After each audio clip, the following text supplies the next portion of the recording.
Oscar, did you know today was your next door neighbor's birthday? Oh, good. Oh, wow. You're welcome. Yes. Yes. Yeah. And then Ryan is here. Haven't killed each other yet. Ladies and gentlemen, Ryan Henry. Close. Yeah. Started taking its toll. All right. Please have a seat. Make yourself comfortable. All right. Down those cell phones. Oh, come on. Okay.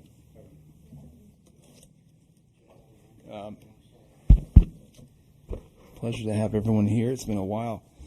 I guess it'll be a while before we have a regular type of meeting, but we're getting closer. Maybe. I don't know. As we approach the hour of 6 o'clock, I thank everyone for being here. We have a number of things to address, and I'm still learning. Listen to the 2 o'clock conference call about the new rules and provisions, and they did not discuss basketball courts at all. They're dodging that like dodgeball courts. I'm still torn and open to the council's guidance on that. But we're getting insight. Can we move forward with our request to initiate Janice if we're a little early? That's fine, sir. Hey, that's great. It is. Jeff has just left the room. All right. Scott Bailey says it's 6 o'clock. My God, it's 6 o'clock. I'm going to call this meeting to order. And for our invocation, I would like to ask our birthday boy to please speak. Lord, known by many names and beyond all names, Spirit of life, Spirit of love, Spirit of community, and Spirit of justice, I ask your blessings on the people who have been called to lead the community in which we live, work, and play. Help us as leaders not to ask first, how do we fix this, but what do we need to learn? How might we need to change, and to whom do we need to listen? Remind us, because we all forget from time to time, especially in the noisiness of what passes for political debate today, that we are not only leaders, but also servants, and that is also our responsibility to serve the common good of all. Amen. Amen. Thank you. Would everyone please rise for the Pledge of Allegiance? Allegiance to the United States of America, to the republic for which it stands, one nation, under God, indivisible, with liberty and justice for all.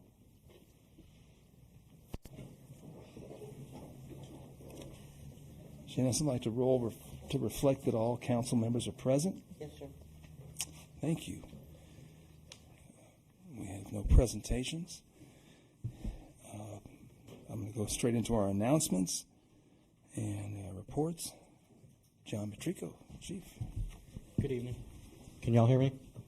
Okay. Yes. For the month of April, we had 33 calls for service.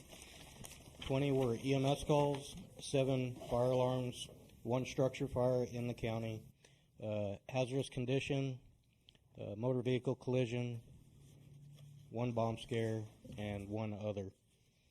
The hazardous condition was a natural gas leak. They were working, hit a gas line, and we just stood by and waited for them to patch it up. So lasted a couple hours, but all was good. Really haven't been doing a whole lot in the community because of the social distancing, but we have done a large amount of drive-by birthday parties. So it's kind of cool. I guess that's the new thing right now for a while, but that's what we're doing. And I do have a presentation for you later on the storm siren. So we'll get into that when that comes up. All right. So I'll pass it along to unless somebody's got a question. I have a question. Will you be doing a drive-by for our birthday boy tonight? You don't have to. Don't worry. We won't be home. Nobody set it up, but we can certainly do it. You know, Ryan, I know Tom Lanford has arrived in the pursuit of a speaking opportunity, and I think we had decided not to be able to allow speakers tonight because of the controlled distancing. So I didn't know if it would be unfair to other people that we had declined the opportunity to speak if we were to allow him. Your interjection, I appreciate you coming though, Tom. But I wanted to make sure it was fair to others that. He's on the agenda. The only restriction is the public comments have to be submitted through like the electronic communications. Okay. And emails and stuff like that. But he's on the agenda to speak on the subject. So Okay.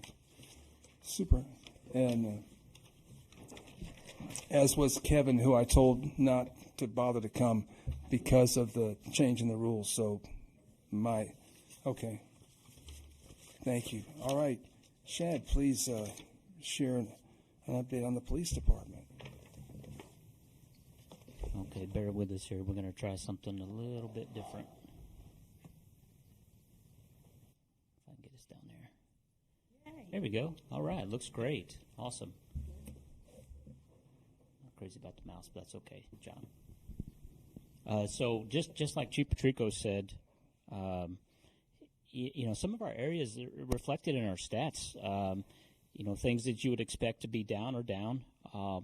But I'll show you in some later slides that, some of the things that we're dealing with right now, you wouldn't think we would be in this pandemic. But criminals don't really care about social distancing and following the rules. So I'll show you a few things and I'll let you know what these officers have been dealing with. But the one thing I wanted to highlight on this slide, so you see we have no arrests, but we have 11 offenses. So that's kind of unusual.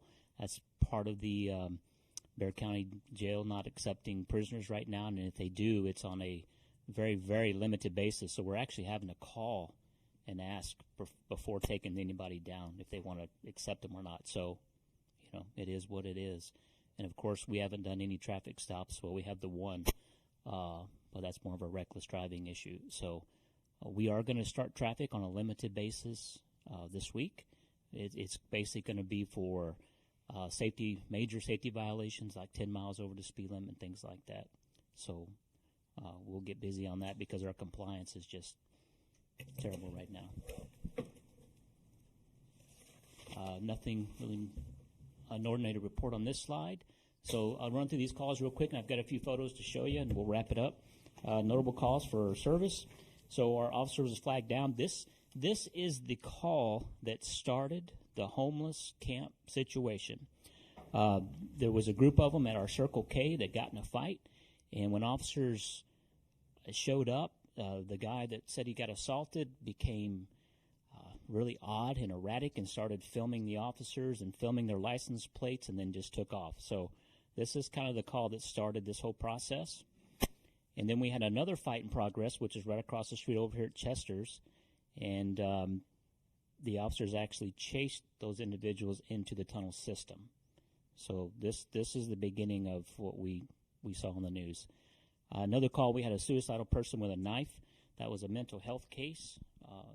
Proud of our officers. They talked that subject down and transported that individual to the hospital. And then we also had another issue where two individuals had caused an accident somewhere on the highway. We still don't know where. And they hid their car behind the daycare school over here by Taco Cabana and then walked into Taco Cabana. So I'll show you some of the outfall from that call. And then this last one here, it's something recent. I normally wait till the next month, but this one might be on the news, so I want to let the council know about it. It was a barking dog complaint that ended up being a house that was allegedly selling marijuana. So here's that traffic stop where those two individuals were, well, I say traffic stop, the situation where they were at Taco Cabana. So this is stuff you don't see every day. That's actually a steroid injection. And this is, what do they call it, alprazolam pills, Xanax bars, basically, which we see those all the time. And then you see all this paraphernalia. There was marijuana, all kinds of stuff. So all this was illegal, obviously, and a felony. That was with the Taco Cabana thing? That was the Taco Cabana thing, correct. So here is the house that we got a search warrant and searched. This is some of the things that we found inside this home. So one of the individual's bag here just was full of paraphernalia, and of course we found cash. Anytime you see in a person's possession denominations in this quantity, and you find drugs, then they're more than likely selling. Here's the kicker. This is a ledger of expenses and income, which is very helpful in a case like this for us. And then all these lighters and some other paraphernalia. But here's the main thing. So you're looking at about 14 ounces of marijuana, which doesn't sound like a lot, but it's actually a felony amount, and that's a little over a pound of marijuana. And he had just got back home when we were there, so he had just went and purchased this so he can package it up and sell it, allegedly. How much is that worth, do you think? I don't know what the street value is right now. Marijuana is actually doing pretty well because the other drugs are skyrocketing because the chemicals to make meth and fentanyl are coming from China. Of course, there's an issue right now with stuff coming from overseas because of COVID, so marijuana is selling pretty cheap, and there's lots of it. So we'll find out, though. It's a good question. All right, so I want to give you a quick update on the tunnels. So obviously we got the word out that we were having this issue. So this very first block where it says TxDOT, Kelly can back me up on this one, they were very responsible and responsive. They came out within days of us airing this story. They cleaned out this section of the tunnel really well. They got a graffiti crew down there and cleaned up a lot of graffiti. Extremely happy with their effort. The rest of this has been identified as the city of San Antonio, and because of the COVID, none of the folks that would coordinate this cleanup are currently actively working in the office, thus being on hold at the moment. So that's where we're at with that. Now, here is a before shot on the TxDOT side of one of the drop-offs, and here's an after shot. So if you were to go in the tunnels on the Hollywood Park side, when you get to the end of the square tunnel entrance, this is the first thing you come to is this drop-off. It was completely full, baskets and garbage and everything else. It was rough. That next tunnel system opens up into this large room, which you can see there's still stuff in this room. There's couches, there's mattresses, buggies, all kinds of good stuff. There's the other end of that big room. Chief, is there ambient light from manholes and other things? I mean, or do you have to provide all the illumination to show this? How dark are those tunnels? This room is very dark. You can see this manhole cover up here. This drain was the only light for this room. Most of them are like that, really dark. Wow. You'd have to have a flashlight. They were using cigarette lighters to. But a heavy rain, does all this stuff get pushed out? Or? It does not, unfortunately. And I'll show you what it looks like on the other end. Okay, this is the other end. This is the San Antonio side. So this individual is one of those responsible for taking stuff. Now look at this collection of stuff. And this is only about 20 feet into the tunnel. But what they're doing is they were blocking off the drainage right here so that water could not come or go to keep themselves dry. That was part of the issue. Now that we've cleared some of that out, I think the smaller debris will come out the other end, but those shopping carts are not going anywhere until somebody pulls them out. They're just too heavy and too much stuff in them. Okay. I can't see that. Backing up and flooding the Hollywood Park area? I don't think so. No. It's just the amount of space that's available around it. I think we're okay. So, like Chief Petrucco said, we've done a lot of these parades as well and a lot of these gift bags. But this is the one I wanted to show you. This young girl here, she drew a picture of her favorite officer, Officer Reyes, sent that to us, so we took her a teddy bear. That was just awesome. She sent that in the mail to us, so it was pretty sweet. And then we celebrated National Police Week this week as well. And then I have two project updates for you real quick. The first camera of the entrance camera project has gone up right here in front of Mecca. And it's part of that license plate reader program, and it's really looking great. The big one is this e-citation, the ticket writers that we're putting in the cars for the officers. to make us go paperless. We started that project officially this week. So we're looking at July to have these things up and running and completely on board without any help in probably August, September. But in July, we should have that up and running. That's awesome. Yes, very excited. So pending any questions, I'll have Mayor.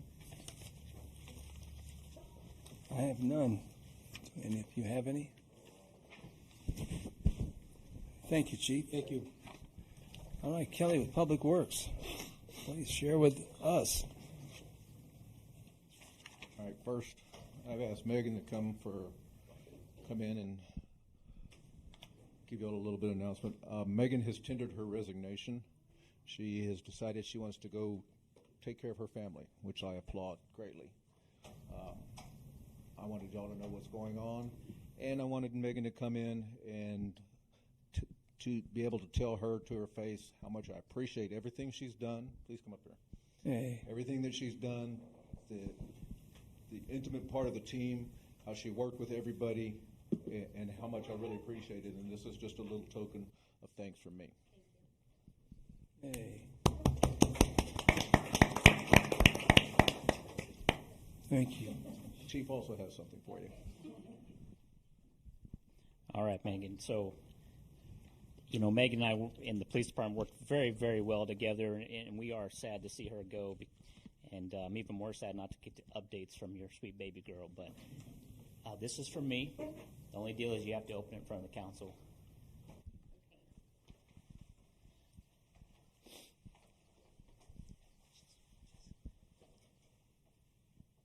Oh my gosh.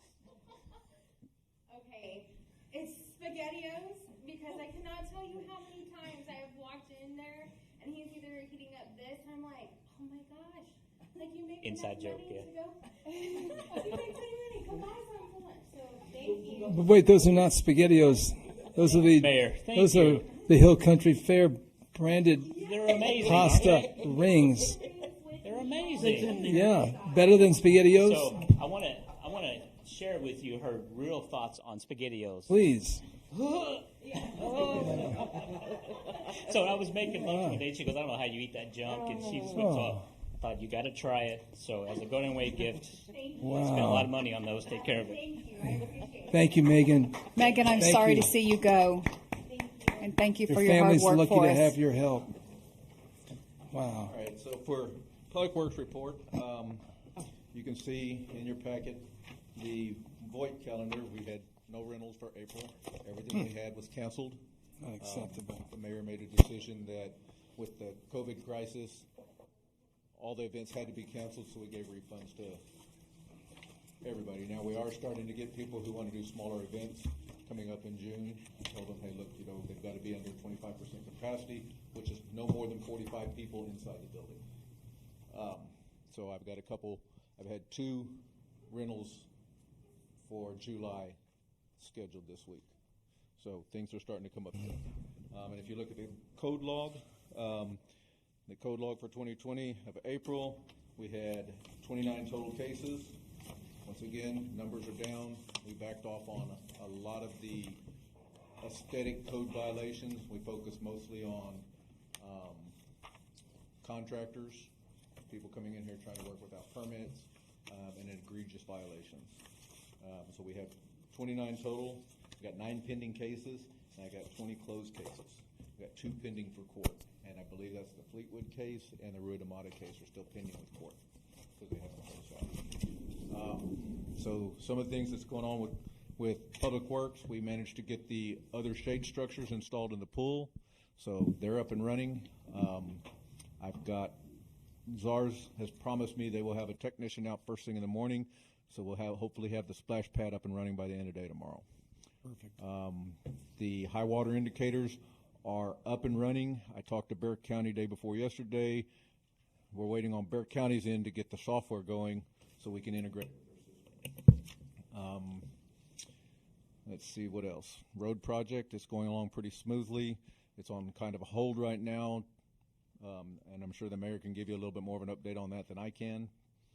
And that's pretty much it. I mean, everything else is just moving along really steadily. So Do you have any questions? I do have a question.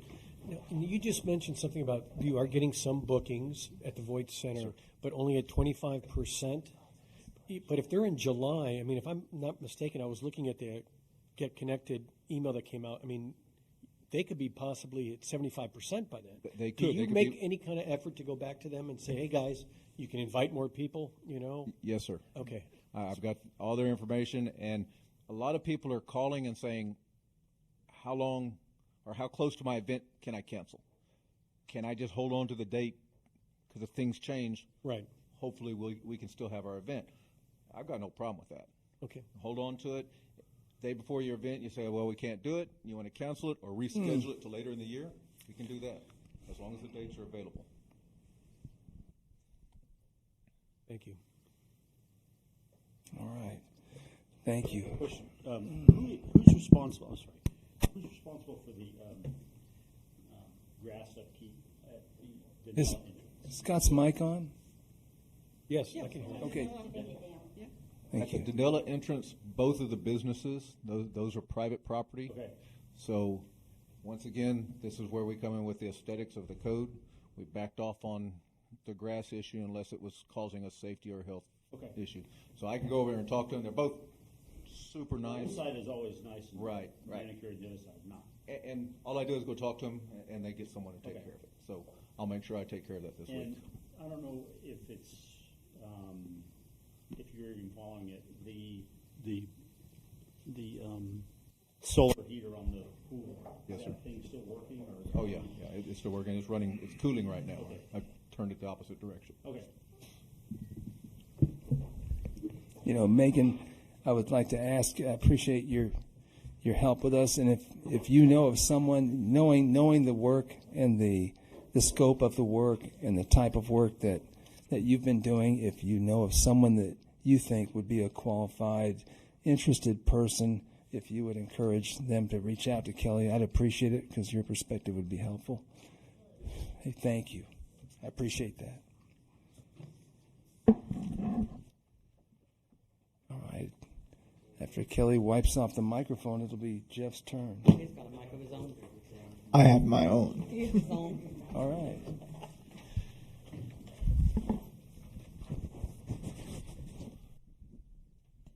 Thank you, Kelly.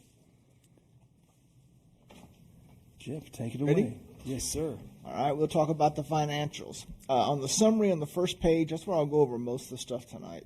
Our property taxes are at 94%. Usually we'll come up to about 98%, and I expect that to happen during the summer. Since some of the items are paid, some of the taxes are paid quarterly by individuals. Sales tax. We got our April sales tax in. It was 18% below last year. I haven't got an answer yet for the comptroller about the 44% below one, but I expect that because they're not getting back to work yet.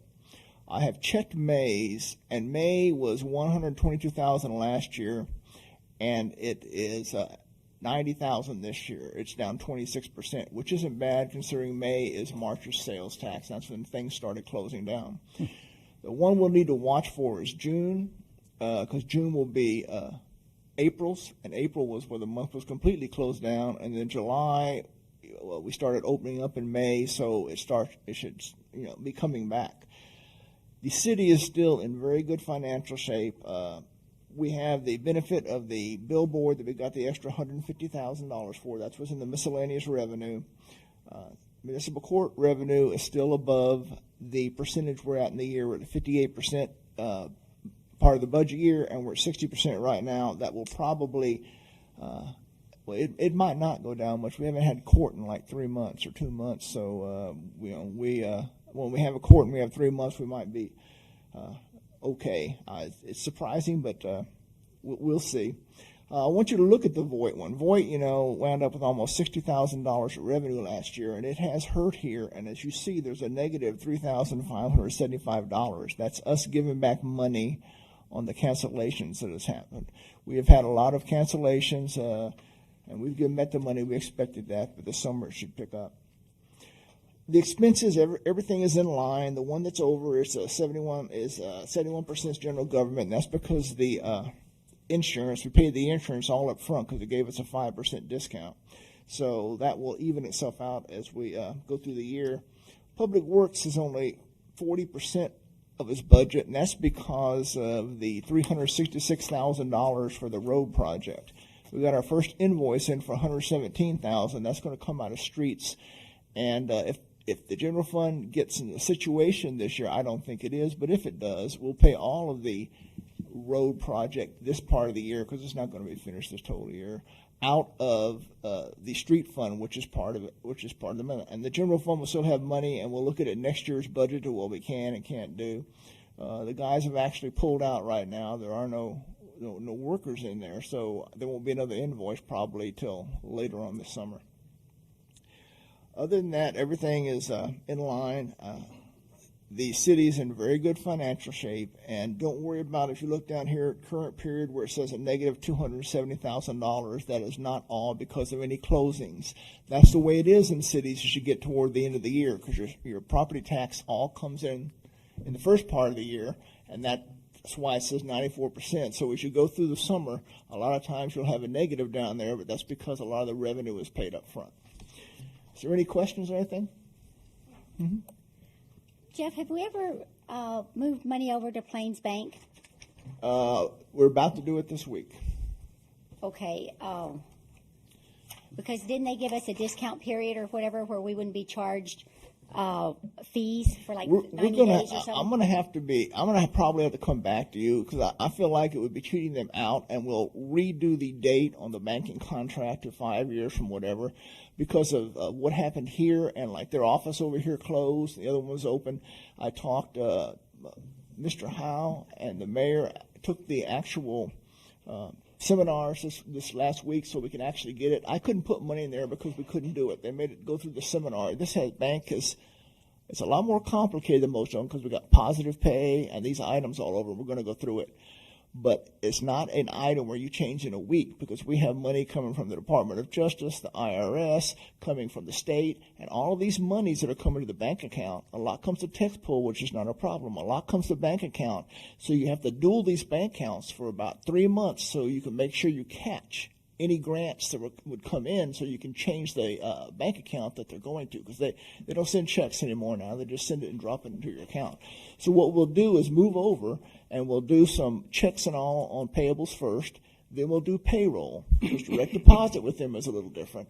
And we'll try out the payroll, and we'll always have the other ones to back up. And then we will move all the money over, I anticipate by the end of September, October, okay? And then you're going to have one bank account for the general fund and one bank account for the Economic Development Corporation. The system itself will take care of moving the money between all the funds. And it'll be a lot easier to take care of. It's a lot easier to invest the money also because the money's all in one place. TexPool will still have the 5 or 6 accounts, what it has, which is fine because they will be listed separately within the fund's balance sheets, because TexPool will not be part of the actual bank account pooled cash, as it's called, because that's just for when you're putting entries in and stuff. For example, right now, if I want to move money from one fund to another, or if one's going to have to borrow because they don't have the money yet, I actually pay it out of one. I make an entry of a due to from the fund that got the money, due from on the other one. That's like an accounts receivable, accounts payable. But what the auditors were talking about before is those are supposed to be for 1 year only, and they're supposed to be closed out. So this last year we went through and I reconciled all of them and gave it to them. So now I just put their entries in and I've checked the balances. So now we ought to be able to actually clean these out so there's no more due to, due froms unless I put them in there. They're not from residual from elsewhere. And we'll be able to get this going with the pool cash. But it is a long process, and that pool cash is really a fund itself. And it is complicated to put together because you have to have certain accounts from fund to fund all the way through. And I have to be very careful. So I'll be doing that, and I'll use it on a trial basis to see what's going on. But we will be moving money to them this week in checks. I will be going down to their bank lobbies aren't open, so I'll be going down to Alamo Heights where they have a drive-through and putting it in there. And we will take it from there, and we'll start paying checks out of there. As soon as we get the checks in, we got to order the checks and get in, but they take about 4 or 5 days, and that's it. And then we'll be paying money from there, but we will have dual bank accounts for about 3 months. Okay, when you talked about Councilman Howell and the mayor doing the class, the training. Yes. Did Councilman Howell log in to do the system approve entitlements? And do what? Councilman Howell, the mayor pro tem, Yes. is supposed to log Yes. into the system to approve entitlements, and it's not been done, so you can't start using it yet. No. Well, There's an email that Yeah, Rebecca I was know. supposed to send a follow-up email on which? On what? for us to, well, at least for me to get in when I was online with you guys. And she said, don't worry, I'll send you guys a little cheat sheet or. Well, I haven't seen that. I haven't either. So, Yeah, we haven't seen the response from them, but No, we I'll go through all contact the them rest on of that. the- But right now, the mayor has complete setup in it, so he can go in there and do it. And they gave me setup for the stuff, so I can go in there and do it. And I can and give. the mayor was the guinea pig for us during the seminar. So. Okay, thank you. But what we'll do is we'll set it. It's a tight system, and it is tight. It's going to take longer to get things out, longer to get checks out.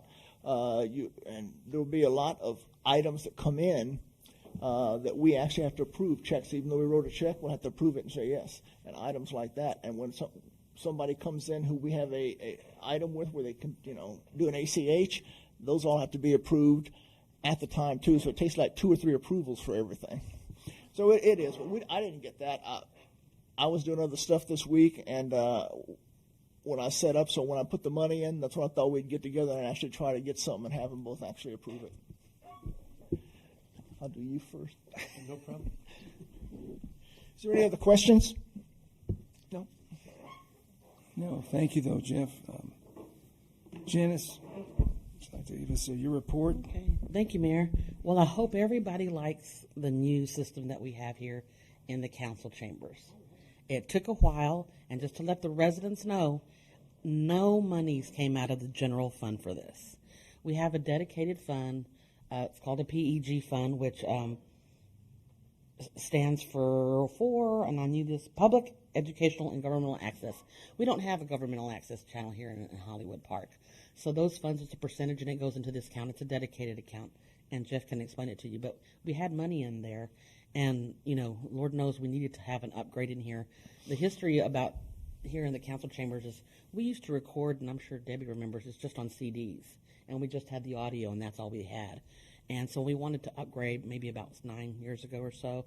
There was a gentleman that lived here in Hollywood Park, and he owned an audio-visual company, and he upgraded to the system that we currently had, which we wanted to add streaming to it, and that's why we had the YouTube account. Well, God rest his soul, he passed away several years ago. That company has been sold and purchased many, many, many, many times. And apologize especially to David Swan. Love you, Mr. Swan. But he has had to put up with all this time of video didn't record. Oh, it wasn't streaming. I love this system. We hired, after much researching, we wanted somebody that was local. The mayor certainly did approve, so it went before the mayor also. And we went ahead and had a company called DDS, Digital Display Systems, which is locally owned, come in and give us their proposal. As a matter of fact, I believe Kelly and Mr. Sims from the EDC are currently working with them also to upgrade the Voight Center.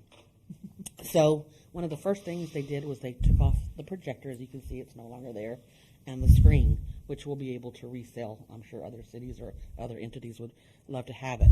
And I really wanted to get your advice and your suggestions. We have the 2 panels up here for the audience to be able to see more clearly right behind you on the dais, and especially for you as council members to be able to see that panel. And I don't know if you can see it very clearly or not, but they had a pretty large size one. One of the best things about this system is when we go through budget sessions this year, many people say, oh my gosh, I can't see everybody down here when we are on the tables. You will now be able to see because those cameras are adjustable. So the system to be able to stream is pretty effortless. There's about 6 steps as opposed to the 15 that we had before, and it's just very nice. After the meeting tonight, it'll automatically shut off the streaming. I just have to hit one button. It takes about 45 minutes, and then it automatically goes to YouTube, so I don't have to do that. It does it for us. Like I said, it was paid up for PEG with PEG funds, and so far so good. Now I know DDS had some suggestions, because when the mayor and the department heads and myself met, whenever they were showing us the different panels and what they can and cannot do. The mayor, someone had suggested that perhaps we might want a camera right up here above our City Hall logo, so that way whoever is speaking, we can see their face, and the people in the audience or the stream can see their face also. I believe one of the department heads also was asking, previously when we had our panel up here, you could see it was like a split screen, so you could see the council chambers and then the report of, that was happening from each department head. Well, right now, it'll just show the report, or it'll just show the council chambers. It doesn't show a split screen. So those are just a few of the things that they are suggesting. If we would like to add those things, that they could certainly give us a proposal for those, and it'll be up to you to decide.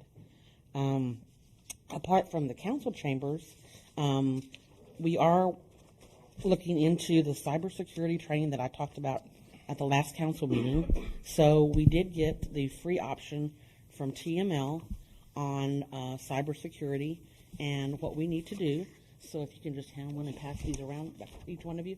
I'll be sending you an email on how to access the training. It takes about maybe 10, 15 minutes.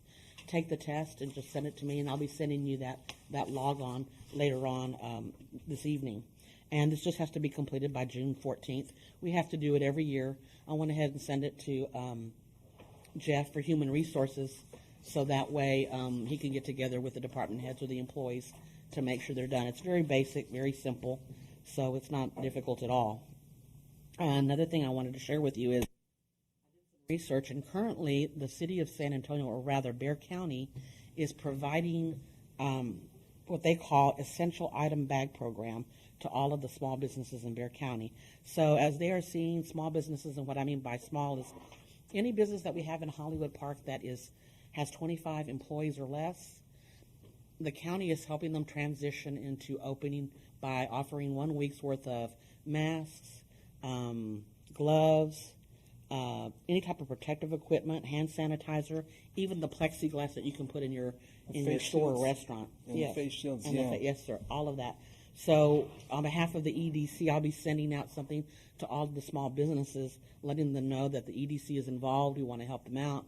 We care about what's going on, so we're sending them the link so that way they can apply for that program to get that free 1 week's worth of supplies. And that's all I have, Mayor. All right. Yes, sir.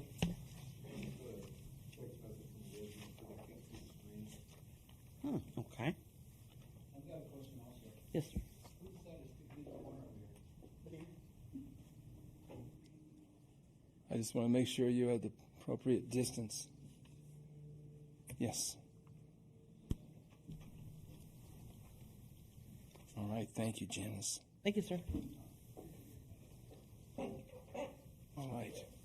Ryan. Yes, please. We hadn't heard confirmation that you were going to be able to make it, but I wanted to make sure we had space for you. Thank you. Councilman Villarreal. Mayor. Can you guys hear me? Yes. Yes. All right, good deal. I'm probably going to talk this time a little more than I normally talk. But it's a flat fee tonight, so it really doesn't matter. While the governor keeps, rolling out his new regulations and his new executive orders, and we have to adjust, kind of weekly and sometimes daily, depending on what's going on. I need to point out and just let the council keep in mind that municipal court doesn't actually follow those rules. The Texas Supreme Court issues their own rules that the court has to follow. Now, a lot of times they align fine, and so there's really not much of a big difference.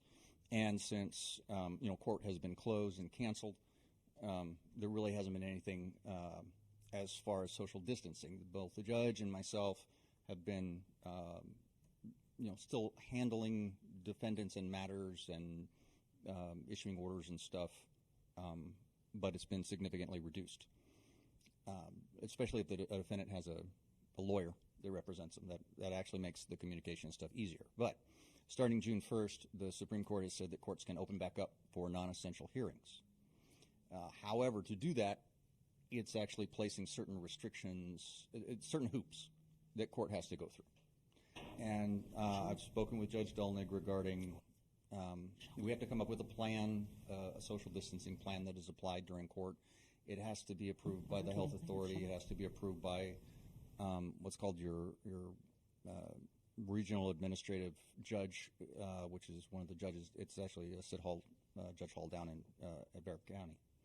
So we've prepared the proper plans and everything, but court will look very different and operate very different when it does start back up.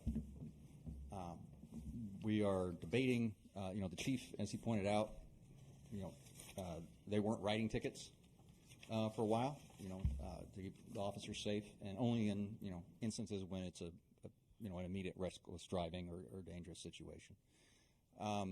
But we still have, a lot of tickets that have been written before that we handle and moving forward. And so depending on exactly how large the docket is, the judge said he may want to look at doing 2 courts in order to, in the same month, in order to knock stuff out. But we don't really know how it's going to turn out. We got to kind of generate the numbers and figure out how that works.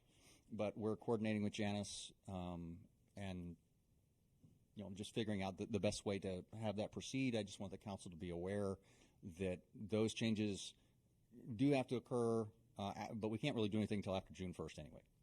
But it'll be a little bit different because the court is supposed to follow the Supreme Court orders and not, the governor's orders. So it's just a little different. There have been, several different things that have gone on, and I know you guys are getting ready to start your budget cycle, in the next couple of months. And one of the things I wanted to just ask the council, and you can provide me any feedback you want to, over the next few weeks. I was going to kind of give you a breakdown of from the city attorney's office, where expenses are generated, where they come from, so you can kind of streamline things, and hopefully we can figure out a good way to, keep the legal expenses streamlined and down and reduce them. I don't know that number. But you had several things that came up this last year that are never going to come up again, and several things that came up that you have since fixed, but it raises the expenses during those times. But those won't be reoccurring each year. But there are certain things you should probably plan on that you're going to have some unexpected, whatever, during the year. And I was going to present a bit of a proposal to you to adjust your the retention, kind of the flat fee part of it, to make it more efficient and hopefully cheaper for you guys during the budget process. Right. So, but to do that, the best way to do it is just to kind of know where the legal time is being spent, what kind of projects, what kind of things, what kind of issues that come up, and see if we can preempt some of those and streamline. Right. So, and there was one other thing I was going to mention. I was waiting for after the COVID stuff kind of passes and we can have full meetings on the dais again, but there's no telling when that'll be, to bring some ordinance and code adjustments to you, and just tweaks here or there that I've noticed from the prosecution standpoint, or from just kind of the management standpoint, also to help streamline, so you don't need me as much, streamline matters for you going forward. And I am completely and totally bummed that Megan is leaving. She has helped significantly on the civil abatement side in getting properties fixed and helping us be able to handle the system that the council adopted last year. And I think it's been very effective and efficient, and we were able to handle disputed properties and things that we don't normally get to handle as easily just going the criminal system, and a lot of that is due to Megan. So whoever steps into those shoes is going to have some big shoes to fill. And that's all I have, unless you have any questions. I have a question. Yes, ma'am. In March, when our meeting was canceled, it was on the agenda for the ordinance to be talked about with the vehicles parked in yards and stuff like that. Is that going to come back to the agenda? Yeah, whenever you guys are ready to bring it back and start, presenting things where I can propose changes to ordinances, that's the first one, because that was on the agenda that got canceled. Thank you. And I've requested Councilman Truman to know when you want to get brought back up, and you wanted to wait from the last month, but do you think you'll have an opportunity to present information to us next month as far as your projected legal expenses? It sounded like you've got an idea in mind as to give us an idea, or is that for later in the summer when we're closer to budgets? More July. but Okay. It depends on when you guys are going to have your budgets and when you want me to come to your budget meetings. Are you? Yeah. Are you getting a feel, Ryan, for when the COVID issues will lessen and other municipalities will be able to harken back to a more common time, or are you getting a feel? Yeah, and I've been, I get the TML updates, but I also talk to TML staff and some other, city attorneys. We have a network that's kind of around the state that we talk as well. And I chair the State Bar section on government lawyers, and so I'm constantly in communication with different, government lawyers and groups, and that's the main topic that we all discuss is when's it going to kind of lessen up. And the governor's intent to open back up Texas and roll out really is geared more towards a fast track, but take into account that doing that we're going to have a spike, and he's from my understanding he's kind of building in what would happen at that time. Municipalities will be more prepared for that, so it won't have as much of an impact on us when it happens. And so the governor issued a new order yesterday that actually added to the list of businesses that can open up, as well as remove some restrictions that are on the city. And it exempted the city from certain things that your businesses have to follow, and we've kind of had to follow and did out of an abundance of caution when his previous orders were not quite as clear, I guess. And so I think you're going to see the ability to. I'm not sure exactly when we'll return to quote normal, or whatever the new normal ends up being. That's a term I've heard way too much of in the past couple of weeks. But it's starting now. So I think you're going to see a fast but steady movement, at least from the legal side, about your abilities to do things, and businesses can open up, and what you can do to help them, and what city staff can do, and things like that. But I'll stress that all of that is subject to your emergency management coordinators' determination about the safety aspects that are going on specifically in City Hall. And so, I believe that's Chief Pacheco. So,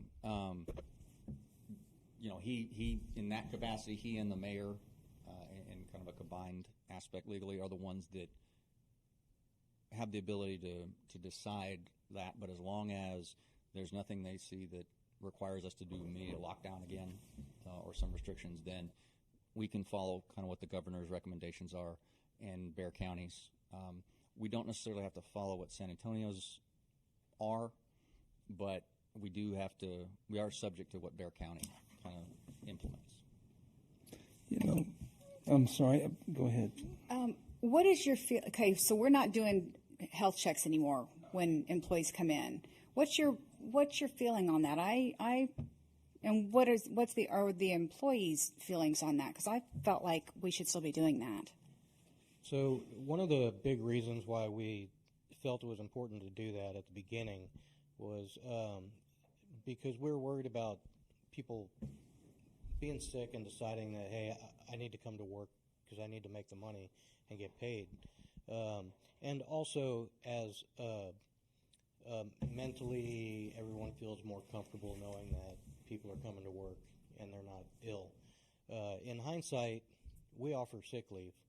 And if somebody has a fever or they're feeling sick, they're not going to say, oh, I'm going to work, otherwise I won't get paid. They're going to take a sick day and get paid.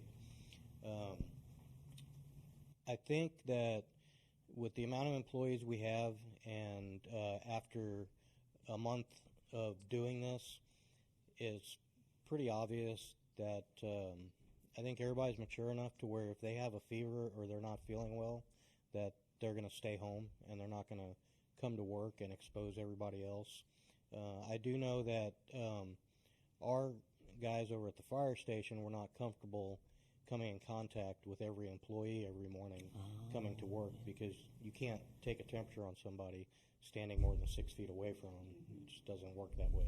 So they were being put at more of a risk than they should have been, I guess, by having to come in contact with everybody every day that was coming to work. So with that in mind, I felt like it was time. Things are winding down. We haven't had as many regional medical operation meetings. They've been canceling a lot of those. They canceled the one today. Been having one a week now.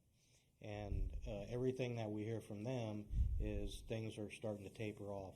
The numbers are starting to look a little bit higher with positive cases because they now have tests out there. Right. There's so many tests available now that you're getting more positive results that were there to begin with. They just weren't tested. So in the grand scheme of things, I think we have peaked and we're on the downfall, judging from what I've heard. So I know it was good. I'm glad we were doing health screening on all the employees for that time. But I think at this point, I think it's safe to say that if anybody wakes up and they've got over 100.4 fever, that they're going to stay home and they're not going to come to work. Okay, thank you. Along those lines, the governor also had mandated that all the nursing homes, Yeah, I was going to bring that up. that they have to be tested, all the residents and the employees. And the Texas Department of Emergency Management had put that on the shoulders of all the fire departments to help get that completed and done. Now, it wasn't where we were mandated to actually go over there and do the testing for them. It's we need to go over there and offer our assistance if they need any help getting it done. So we went and spoke with Brookdale, and they have a plan for June 22nd to test all their residents and employees. However, June 22nd is a little further out than what the governor intended this to be done. So I contacted the city of San Antonio, and they're supposed to get with them and offer their assistance to get testing done a little bit sooner. Oh, good for So you. we've been working with them at Brookdale and trying to get the testing completed in a timely manner. Didn't they imply a 2-week window for wanting all that done? They did. That's what I and, heard. Even the REMOC, the Regional Medical Operations Center, REMOC had stated Yeah. that this has become, after looking at it, it's become such a big project, and there's so many nursing homes and residents and employees that they feel the 2 weeks was kind of a stretch. I mean, it's going to take a little bit longer, but we're working on getting it done. Johnny. A while ago when I kind of heard a double side here. You said that you thought all the employees were mature enough to know not to come to work if they were sick. Then why are the firemen afraid to get in contact with them to take their temperature? I mean, I personally, if I have to go to the doctor or something like this, I feel good knowing, because I'll ask the policy, or your employees being their fever taken, their temperature taken and stuff like this before they enter the building. And when they say yes, I think, well, at least I've got a little bit of a chance of not coming exposed to it. So taking someone's temperature and them having 100.4 fever doesn't mean that they have COVID. If they have a cough, it doesn't mean they have COVID. You know, just because they have symptoms doesn't mean they have it. So I think the point is, if somebody comes to work, they might have it, and they might not have a temperature at all. They might be asymptomatic and carry it, and then my guys are being exposed to it either way. So just because you wake up and you don't have a fever doesn't mean you're not a carrier. So it's one of those deals where it's catch-22, and I feel like people can come to work. If they don't have a fever, we're going to tell them to go to work anyway. We're going to take their temperature and say, hey, you're cleared to enter the building, whether they have it or not.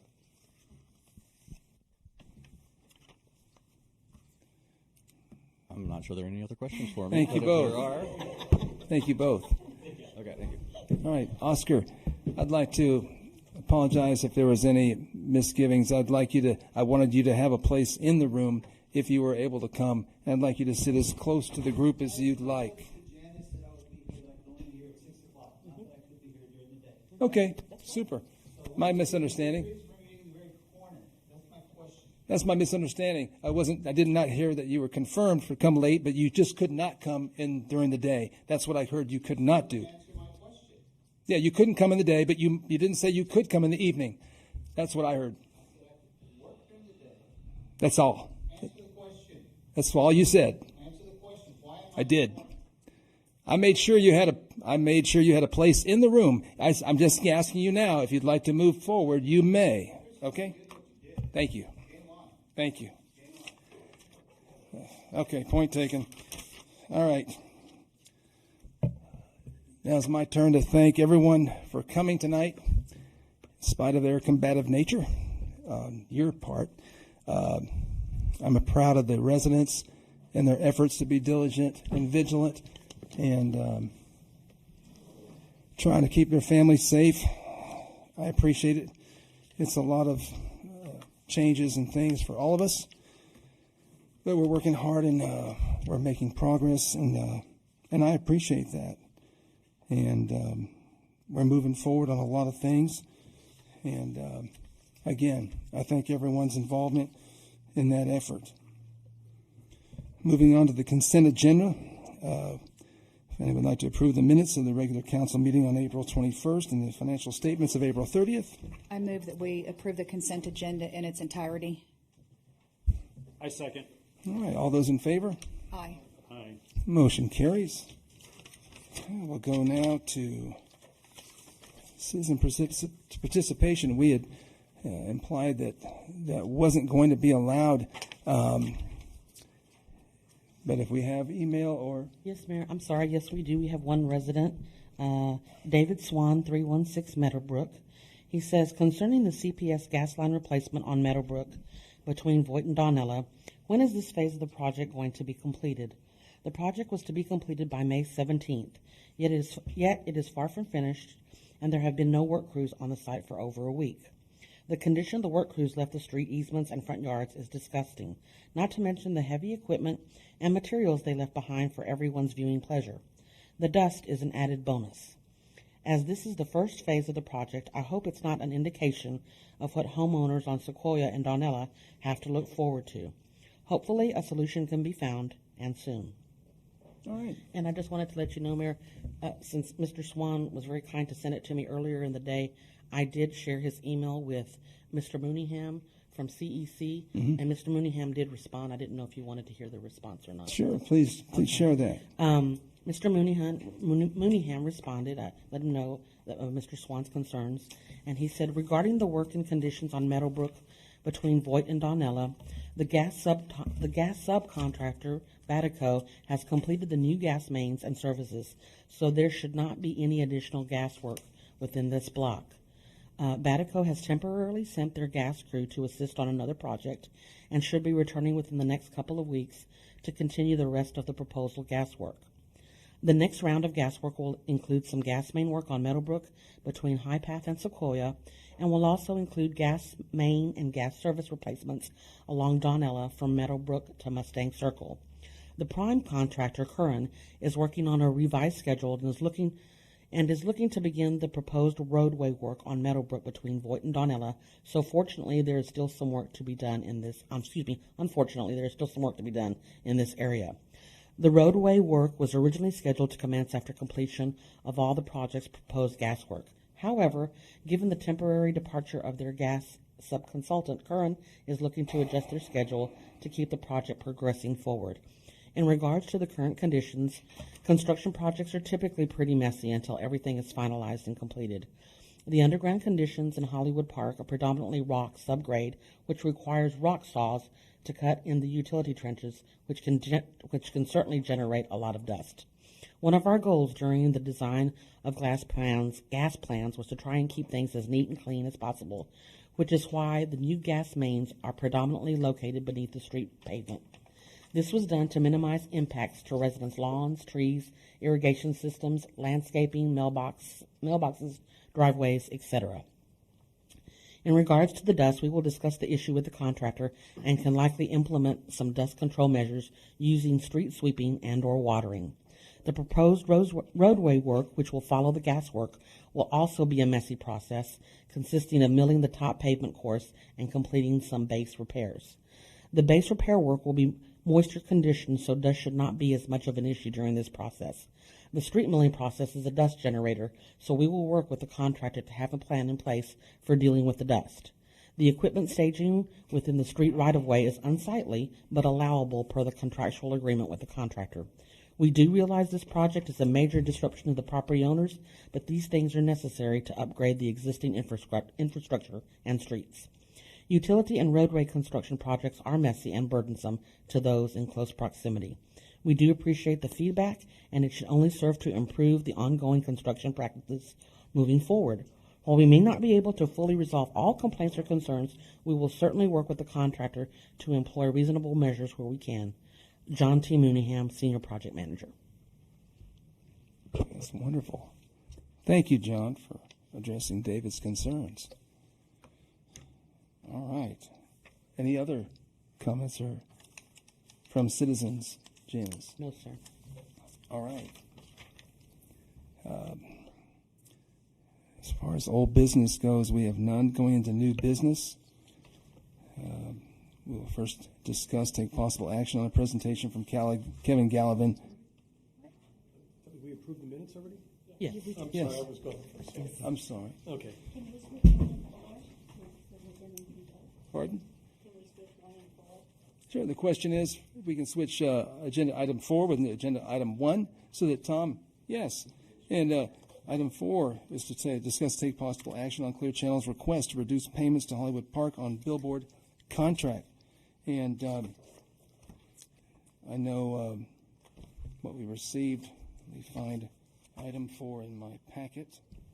It's in item 1. Here it is. Thank you.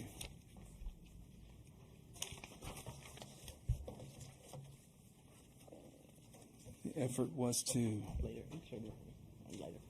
address their concerns and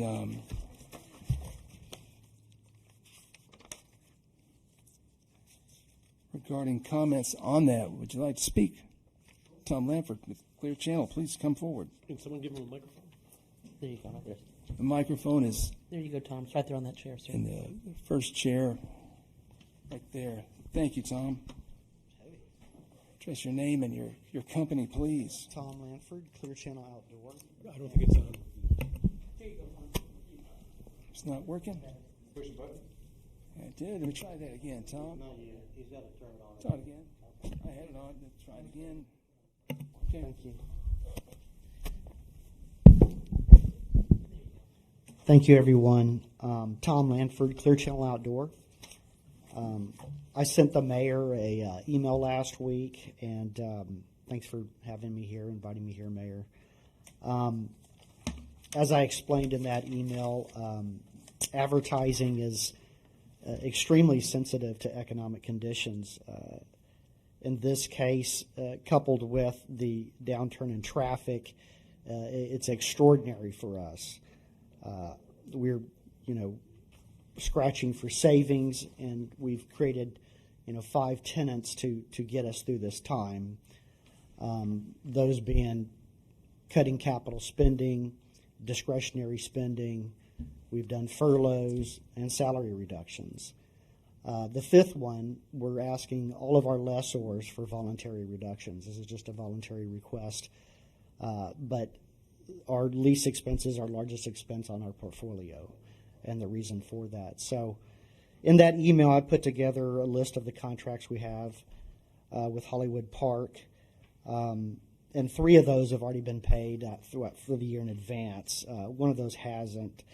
I built my request off of 10% of this year's annual contract value, which is a total of $25,600, which is a reduction that I'm requesting help with. and to be able to deduct that from the next payment on this contract that hasn't been paid so far this year, which is the 1604 Voight Drive location.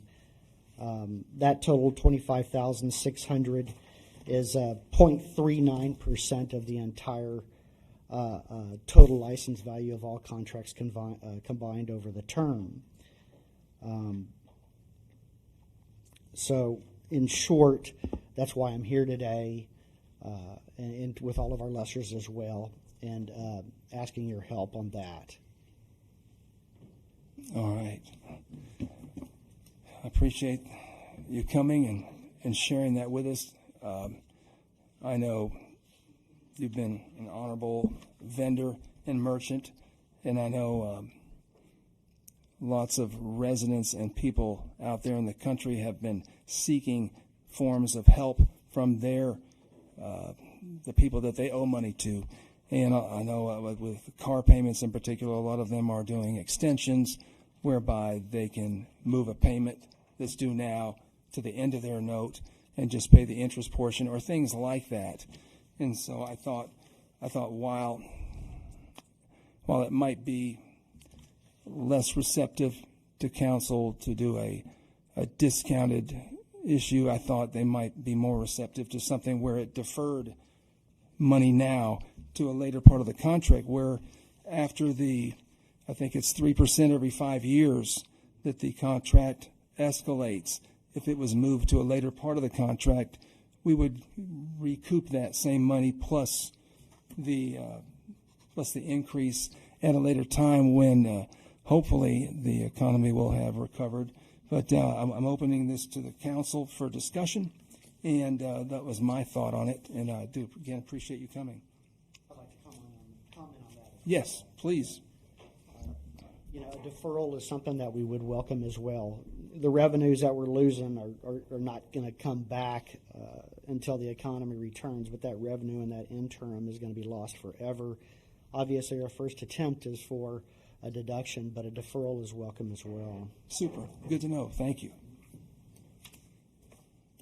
Questions or comments from council, please?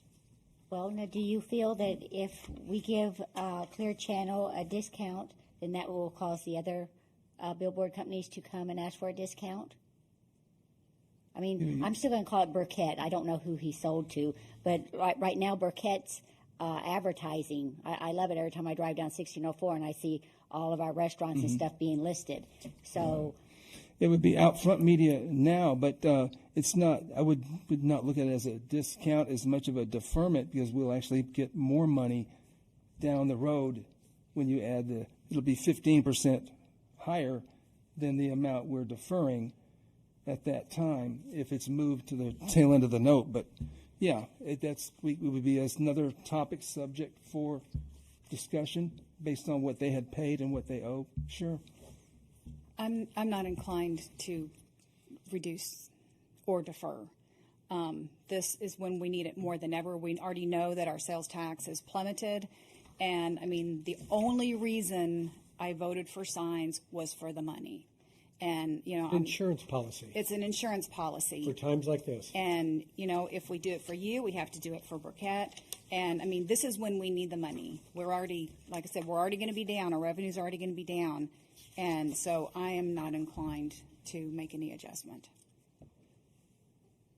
I also think of the people that were clamoring at us not to vote for signs, and we voted against them because we thought that this would be a way to guarantee a certain amount of money that comes into the city. It's a sure thing. And I understand. I'm furloughed. I have not, I've been out of work since March 19th, okay?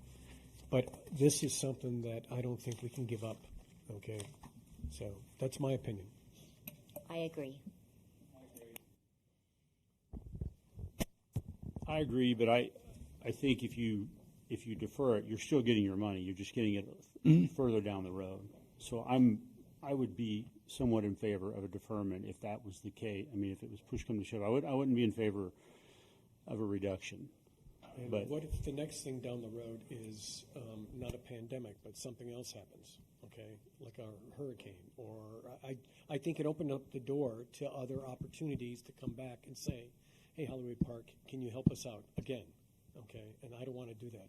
I don't want to go back and look. You're entitled to your opinion. You're right. You don't want to be in a position to offer help or negotiate down the road. Okay, understood. I think the proposal that you had made to us for the Galleria Oaks sign structure, although the timing was poor, wasn't well laid out, well planned opportunity that wouldn't have impacted us really in any way. It's far away from all of the homes. It was at the very southmost corner, but the timing was poor, and appreciated your effort to bring that to us. I wanted you to have this chance to bring this to the council and for a decision. If anyone would like to move a yes or no on this topic. Which topic? The one you just brought up about Galleria Oaks, or the It's one that no, it's take action on Clear's Channel request to reduce payments. We can either offer to Well, I would make a modify motion. it. I would make a motion that we deny the request to reduce Okay. payments. I second that. All those in favor? Aye. Aye. So I have 3 in favor of Aye. So 4. 4. Okay, the motion, that motion carries not to do it. All right, sorry. Thank you, Tom. Thank you, Tom. All right. Moving on to number 2 now. No, we'll move it to number 1. Take possible action on presentation from Kevin Gallivan for use of Voight Pool in the fall. 29. Page 29. I would like to ask, 17 people do can we watch it, and I can watch it. know how much money we received for the last time we rented out the pool that has been deposited into our accounts?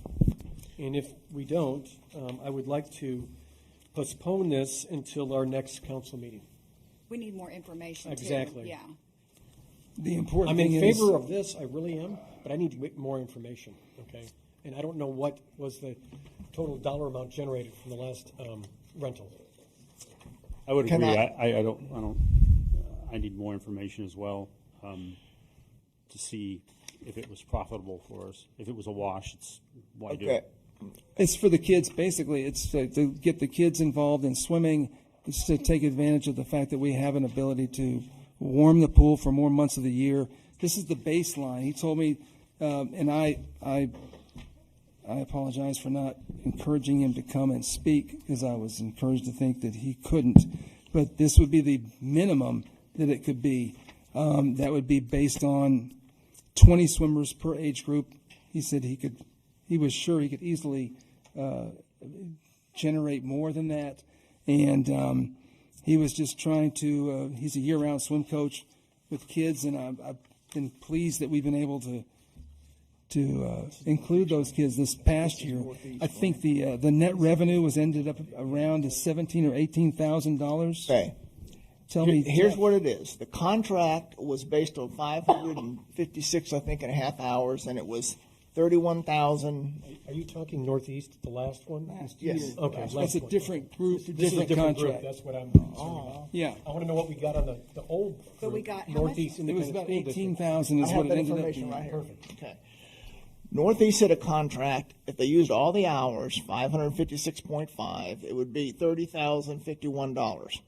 The actual amount of hours they used was 271. It was $14,634. Now, what I looked at was the difference during the time period from October through March. It's 1718 and 1920, and then 1819, which is where this took place.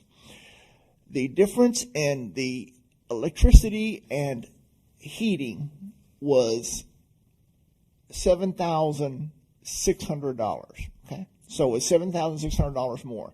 Now, I also looked to see if a Qualitas contract had a difference because they had to do any kind of extra maintenance to the pool. The maintenance to the pool in those 3 years was around $8,000 to $8,300. There was no extra maintenance done.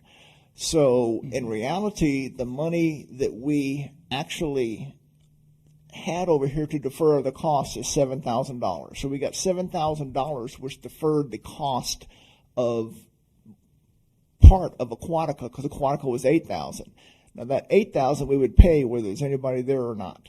So basically, we got $7,000 above based on the $14,634 that Northeast is being billed. So pretty close to breaking even, it sounds like. We do have the money. No, but this year. you're making $7,000. The Aquatica amount of $8,000 is going to happen whether anybody's there or not. Right. I'm just saying, yeah, from a. But is Aquatica more if we have 80 swimmers in there 4 days? It was no different. It would increase. Jeff just said it was no different. I think So we need. Jeff just said it was no different from the year with them versus the year without. And Jeff, you're saying that, Jeff, the electricity and heating cost an extra $7,600? Correct. October through March. Yep. So we're paying to have them swim here if that's the deal. No, because you're paying, but they're giving you $14,000 for this. But no, he's saying 8,000. It's A $1,000 minimum a of month. $8,000. No. That covers the utilities. Okay.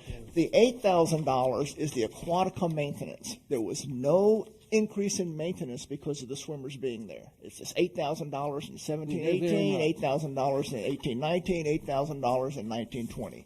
So that told me, and that's a sunk cost for you. You're going to pay that whether the swimmers there or not to take care of the pool. So in reality, what you did was, because the electricity and the gas only went up $7,600, they paid you $14,600. You had $7,000, and if you look at it, you're getting your maintenance for $1,000 for a period of time. Basically, what it is Aquatica didn't raise their price. That's their winter maintenance cost. Yeah. Okay. Yeah. So we're paying that no matter what. Right. So, And- but my question would be, knowing that you're going to have additional swimmers in the winter, do we need to have Aquatica? Do we need to have an increase in maintenance? I did talk to Aquatica about this. I talked to Jason from Aquatica.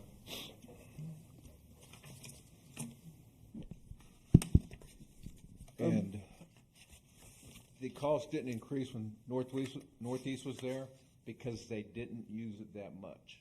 With what Kevin's proposal is that's 8 additional months of usage. So they're saying their chemical costs are going to go up slightly. And I don't have the numbers in front of me. I do. Their chemical costs are exactly the same as it was the previous year at $64.75 for May of 2020 through April of 2021, which covers the winter. That's the winter with no year. swimmers. Right. That's the entire year, whether the swimmers or not. That's winter. That's title is winter maintenance is what this is called. But it just shows May through April. But he's basing his bid on knowing that our pool is closed in the winter months. But it was open. I mean, this past year they did this contract. Did this shows last year. Did Aquatica know? They did know that Yeah. we had the swimmers Yeah. there, and Jason did not increase the cost. Yeah. Because it was only for 3 months. Okay. Yeah, So he same actually did thing. us a favor. Okay. Would he It's, do that uh, again? I guess is the question. Probably not, because this is 8 months.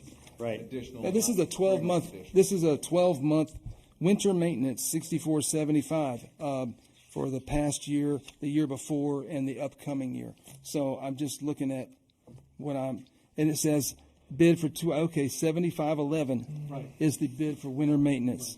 So the lowest, he's being very conservative on his program. He's trying to present it and sell it to kids now to encourage year-round swimming, but with the COVID situation, there's no way of knowing when people will be able to or be going back to the pools. He's expecting the numbers to be 30 to 50% higher, but he's again being conservative. So I would my say, question is, back to what I originally said. Yes. We move this to the June meeting because Yeah. I believe we need more information, and I would like to see when we got paid from Northeast Independent School District.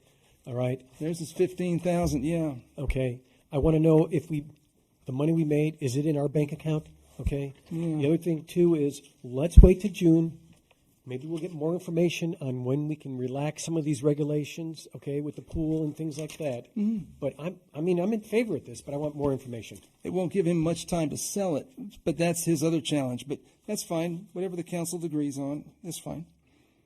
Yeah, I'm not against having it. I mean, I think it's a great program and all that, but it has to be either profitable or break even. We can't lose money, and not knowing what Aquatica is going to come back, if it's going to increase. I mean, if he doesn't know how many swimmers. We're in the black from He what, doesn't know how many swimmers he's going to have. Nobody knows that. No. In fact, you just said that their plan was for 500 hours, and they only ended up doing 200 hours. So Yeah, and that was in a good year. It was 565, and it's 4.5 months is what it lasted. Mm-hmm. It's 565.5 hours is what they what he said he have could on the sell. contract. Different company. But all they used of it was 271. Right. So if you're going to do Different that, vendor. you need to make sure that there is a minimum Right. on a contract that says what is paid for is any kind of thing the city expenses it bears, and so somebody doesn't use it 100 hours. Because in that kind of place, it'd be different. Because the heating of the pool was pretty fixed on, no matter how many swimmers you have, and it was interesting. But you need to have next time, instead of just saying up to 565, or this just says 565. I actually billed them the whole contract to begin with because I read the contract and it said this many hours. I didn't see where there was a variation in it, per hour. But then they had a calculation they told me about that was in there. So you need to have a minimum so you get your costs covered if they use a minimum Right. amount of hours Exactly. in swims. So how many months was the 7,600 for the electric and heating of the pool? How many months did that cover? At the same time, it covered from October through March. So four and a half Well, months is it what called was? really 5 primarily months. December through February, because the solar, was that correct, Kelly? The solar heated water panels. We didn't turn the heaters on until December. Yeah. And I monitored them, so if Yeah. they weren't using the pool, like spring break, they didn't use the pool, or not spring break, Christmas break, they didn't use the pool, I shut the heaters down. Yeah. God, they had to be freezing if you didn't turn it on until December. No, the solar panels. Yeah. Oh, okay. And we had the solar panels installed, so the solar panels took over a lot of that. Yeah, they really help. Okay, so we just Kelly? need more info. Yes, I was. Kelly? I believe that there's information that we need more information. I like the idea of a guarantee, a minimum.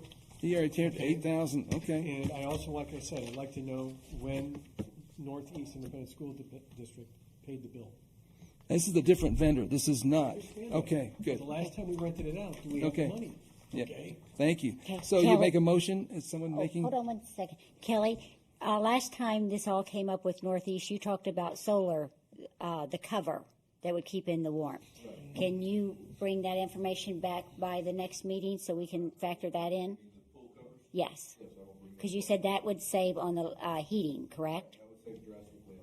Okay. But thank that you. was before we had solar panels, correct? Solar panels don't work. When the temperature, when the ambient temperature gets to a certain point, Right. the solar panels, I have to shut them off. They don't work.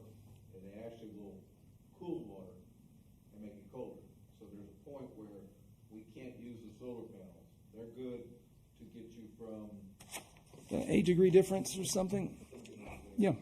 they get you I did not know that. Yeah. warm in the spring and keep it warmer in the fall. But through the winter months, you gotta run it. But I think I remember them wanting us to buy these solar blankets, and then we got a storm and all that stuff, and that totally blows the budget out of the water.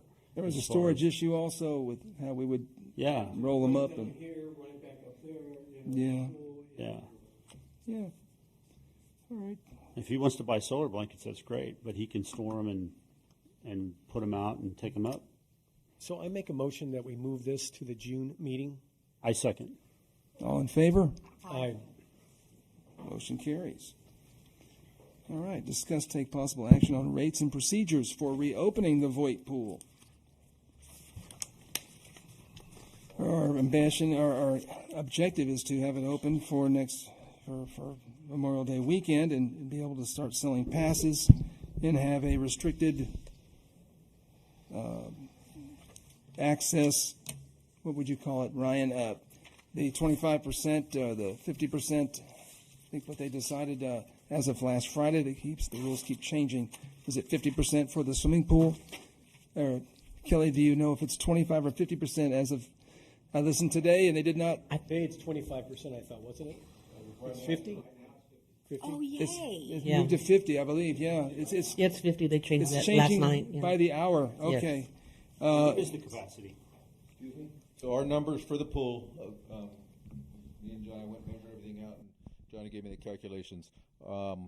We have 5,000 square foot of water, which is 100 people in the water. So 50% of that is 50 people can be in the water at any given time.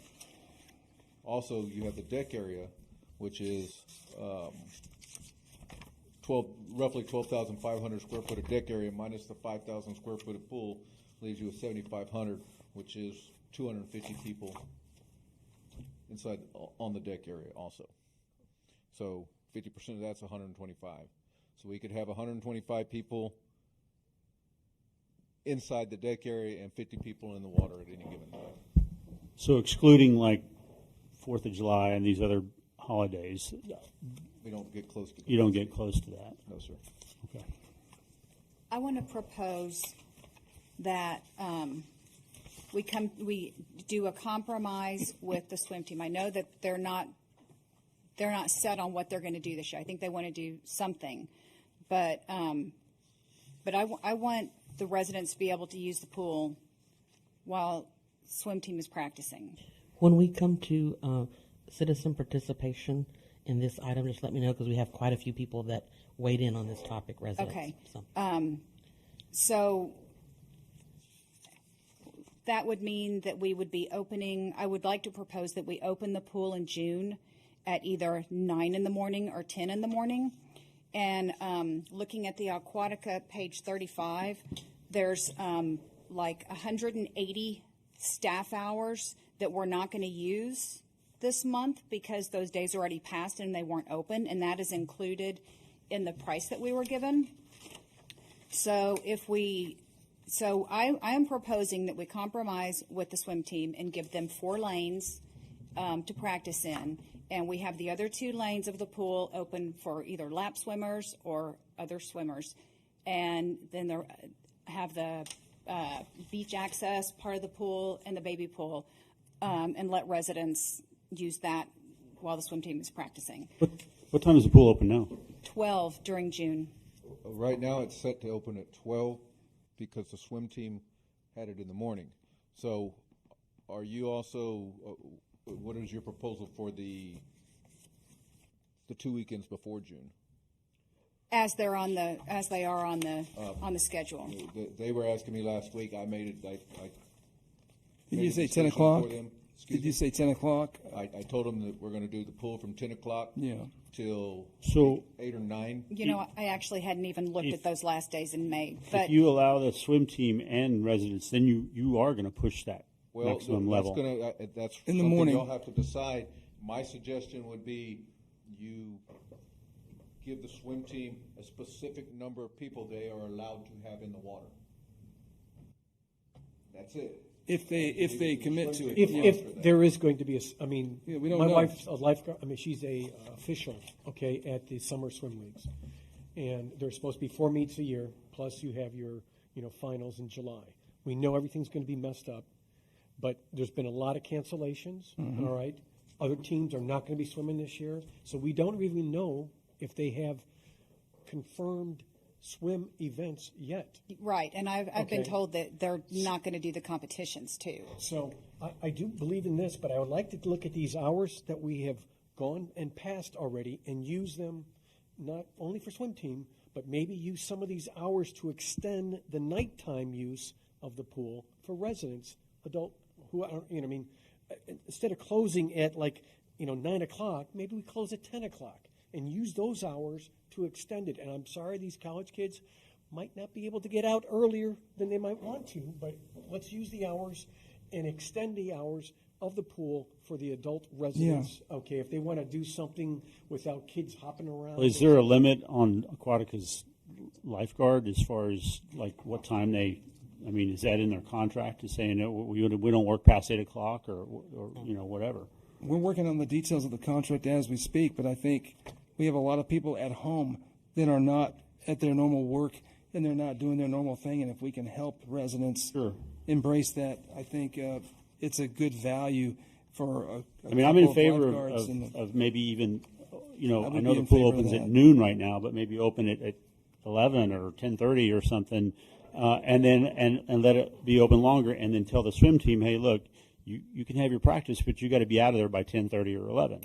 That's instead of mingling the residents with the swim team, because you're going to run into issues, I guarantee it, with maximum and people that are buying their passes, and they're going to come up and be turned away because, okay, we've got too many people in the pool. Well, we would have to have a designated number. I mean, they'd have to share it. We have to have a designated number for the swim team.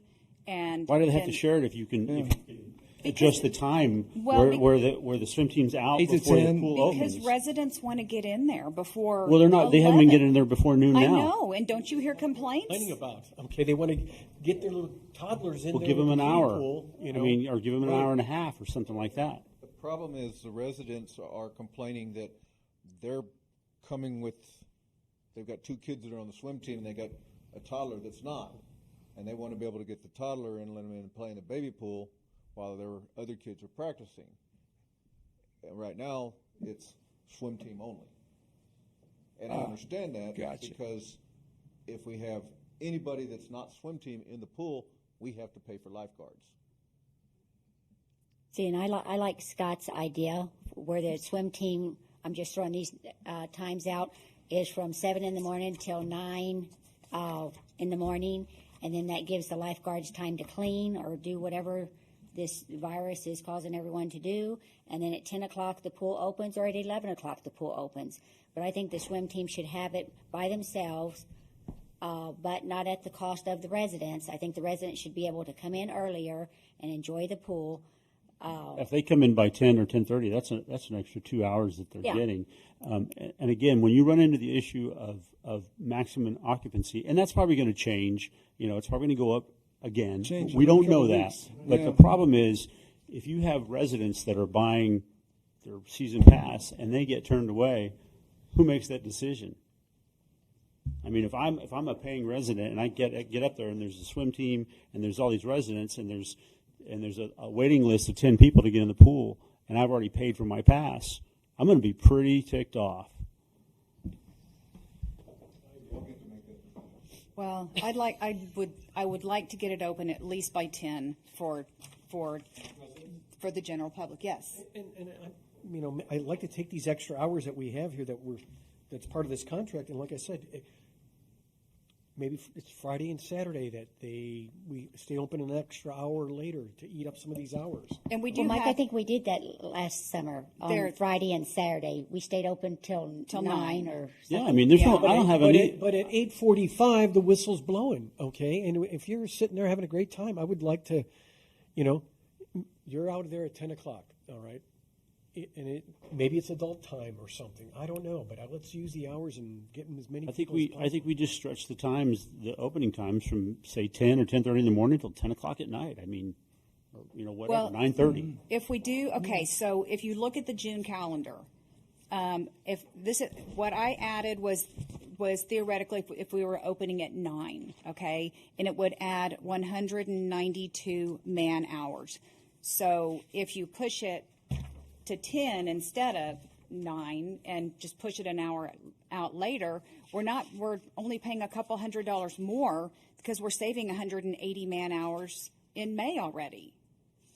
So, for the price, it's already built into what we've been quoted. I'm not worried so much about the prices. I am is about the conflict you're going to have with having swim team and residents. Now, chances are you're not going to have 1 million residents out there, but you don't ever know. I mean, and we don't know what's going to happen as far as the numbers go. And it's such a big area. I just feel like it's big enough to share. I just feel like there's got to be some compromise. And right now it's the residents who are not on the swim team who are missing out.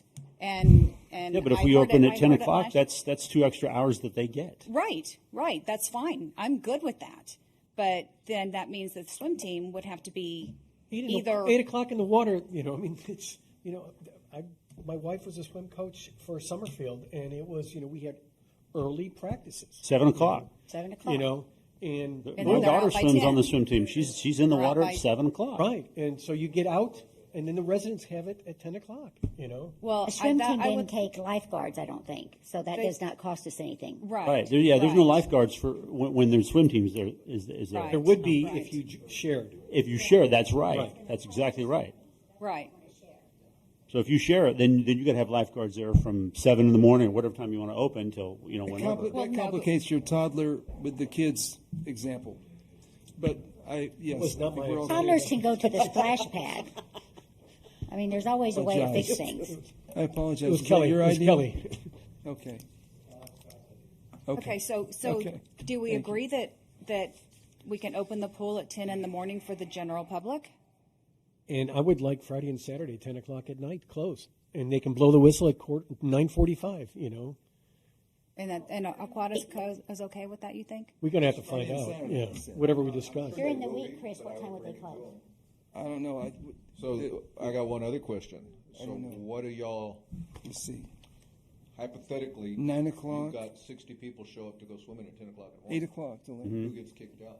It's 8 o'clock on here. As of right now, with the current conditions that we're in. You would only be able to allow 50 people in the water. So how do y'all want that handled? Do you want, We expect that to change every 10 days. I think. What are you asking? What do you think, Ryan? Will that continue to change, evolve every?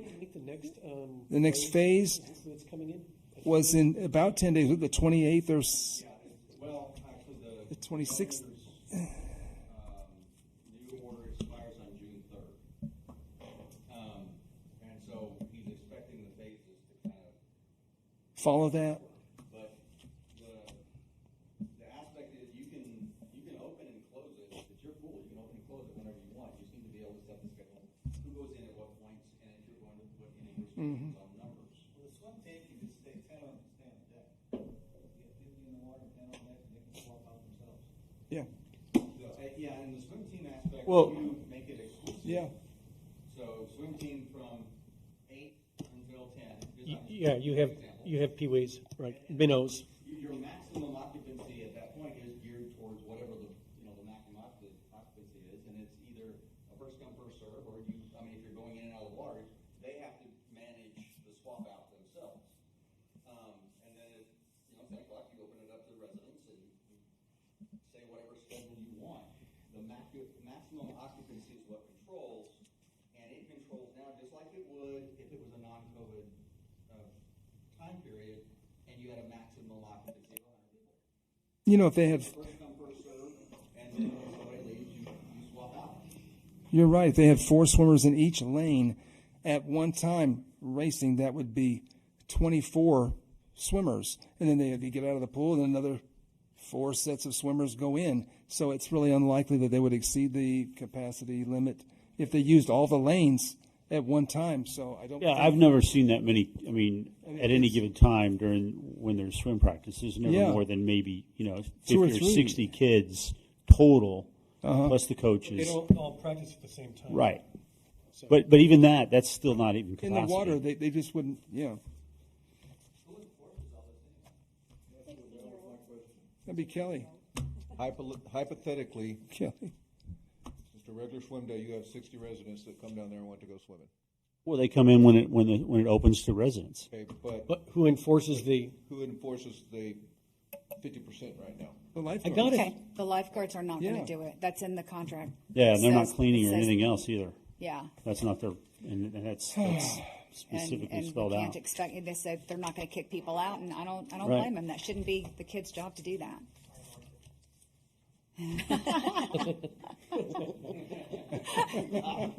The mayor. Who said that? Black hat to wear. Yeah. In a non-COVID situation, who enforces rules of decorum after the pool? The lifeguard. The lifeguards do. Okay. Are they going to kick people out if you get 300 people that show up? No, they won't. Absolutely. Okay.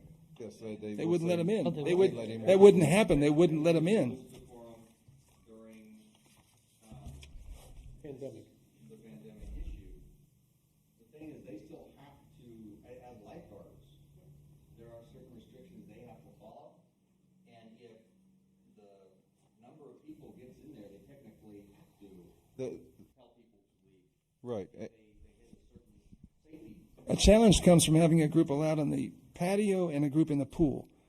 And Because then they you won't get, have a problem right, with that. because you get more of that 175 in the pool, then you have the enforcement issue. Would that seem relevant, Shad? Was that, The question's going to be. you were the one who said that, okay.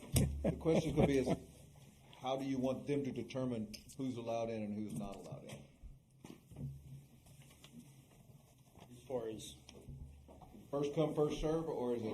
oh, it would have to be first come. I mean, or is is it, it? Well, you're just gonna say, Scott, to see you walk up there, get your pool pass, and that's how we go right now. Exactly.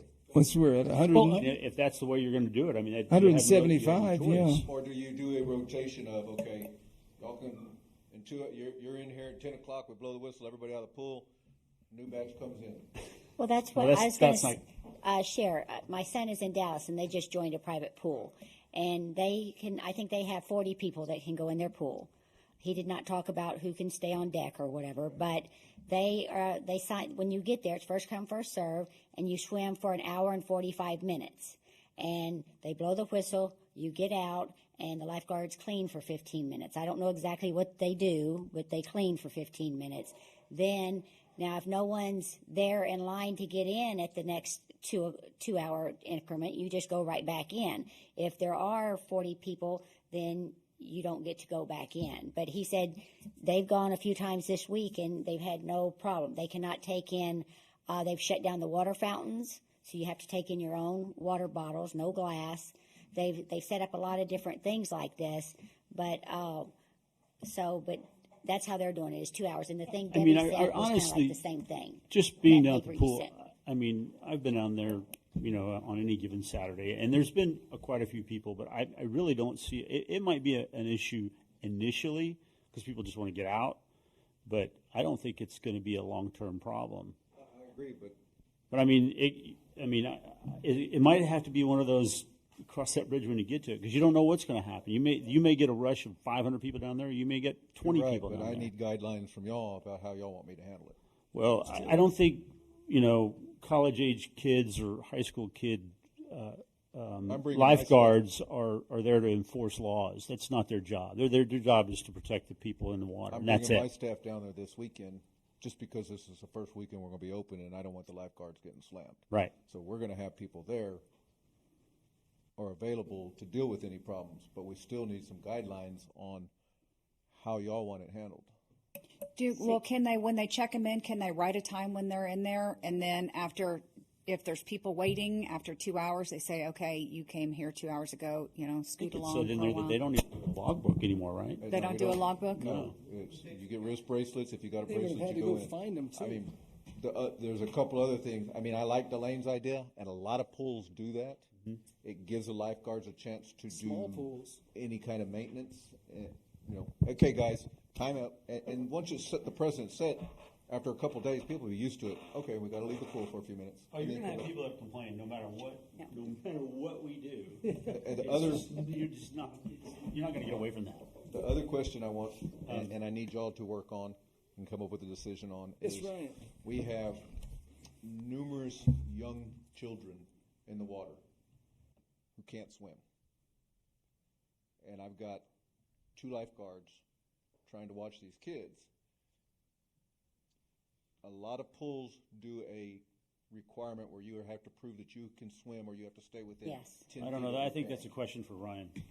I mean, I think that's a good idea. Most pools do. The little kids, they make them swim the length of the pool, and then they get a bracelet, and mom and dad do not have to stand right next to them. If they can only swim halfway, well, I then think they if get you're a. a parent, you should be watching your kid no matter what. Well, you think that, yeah. but there's a lot of people But who we don't. know that isn't always the case. Ryan Henry, I give you the floor. Thank you, Mayor. I was going to make just a suggestion that has come up with some of those discussions that I had talked about before with other cities. Some are, it sounds weird, but it's by appointment, but you basically set up blocks. So an hour and a half block Block A, Block B, Block C, Block D. And you call and you sign up and you come in during your time period. And when your time period's up, you leave. And you know it ahead of time, but you got to call and make the reservation ahead of time. Who do they call? They call City Hall during the week? Well, it during the depends on day? how they would say. I mean, some cities have their own, like, recreation center, and so the recreation center staff does that. Mhm. It's just whatever facilities the city has set up to do that. Okay. But Fire marshal. Fire marshal. Fire marshal. I don't know if you have the ability, if your tech people have the ability to set up an online, registration by block, then you don't actually have to do that. They set it up themselves, and they know it's the first come first served basis as to which area you get in. As far as I think unless you have a separate regulation, which you guys do not, the lifeguards have automatic kind of authority if they have a concern that someone is getting in the pool who cannot swim, that they can make them prove to the lifeguards that they're going to swim. That's kind of part of what the lifeguards do, but they have that ability naturally. Now, whether they know that or not is a different question. When they go through their certification, that's supposed to be part of what they're taught. My experience is about 50% of them goes in one ear and out the other. But you get 50% that remember. Right. And so hopefully one of the two that's on duty remembers. But if you want to do that, and you are by no means legally required to, but you can assign staff, to be down there just for logistic purposes in managing things, that part's up to the council. That's part of your policy decision as to, are you going to open this? What's it going to take from the city to open it and open it safely? And Yeah. safely. So. Who what? Accepts liability. Mom and dad go off and do something else, kid can't swim.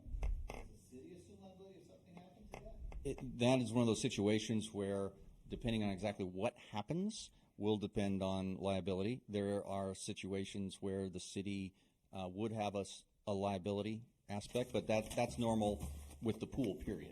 Mom and dad are swimming laps. Mhm. Kid jumps in the water, told not to. That Yeah, is an lifeguard. aspect that. Yep.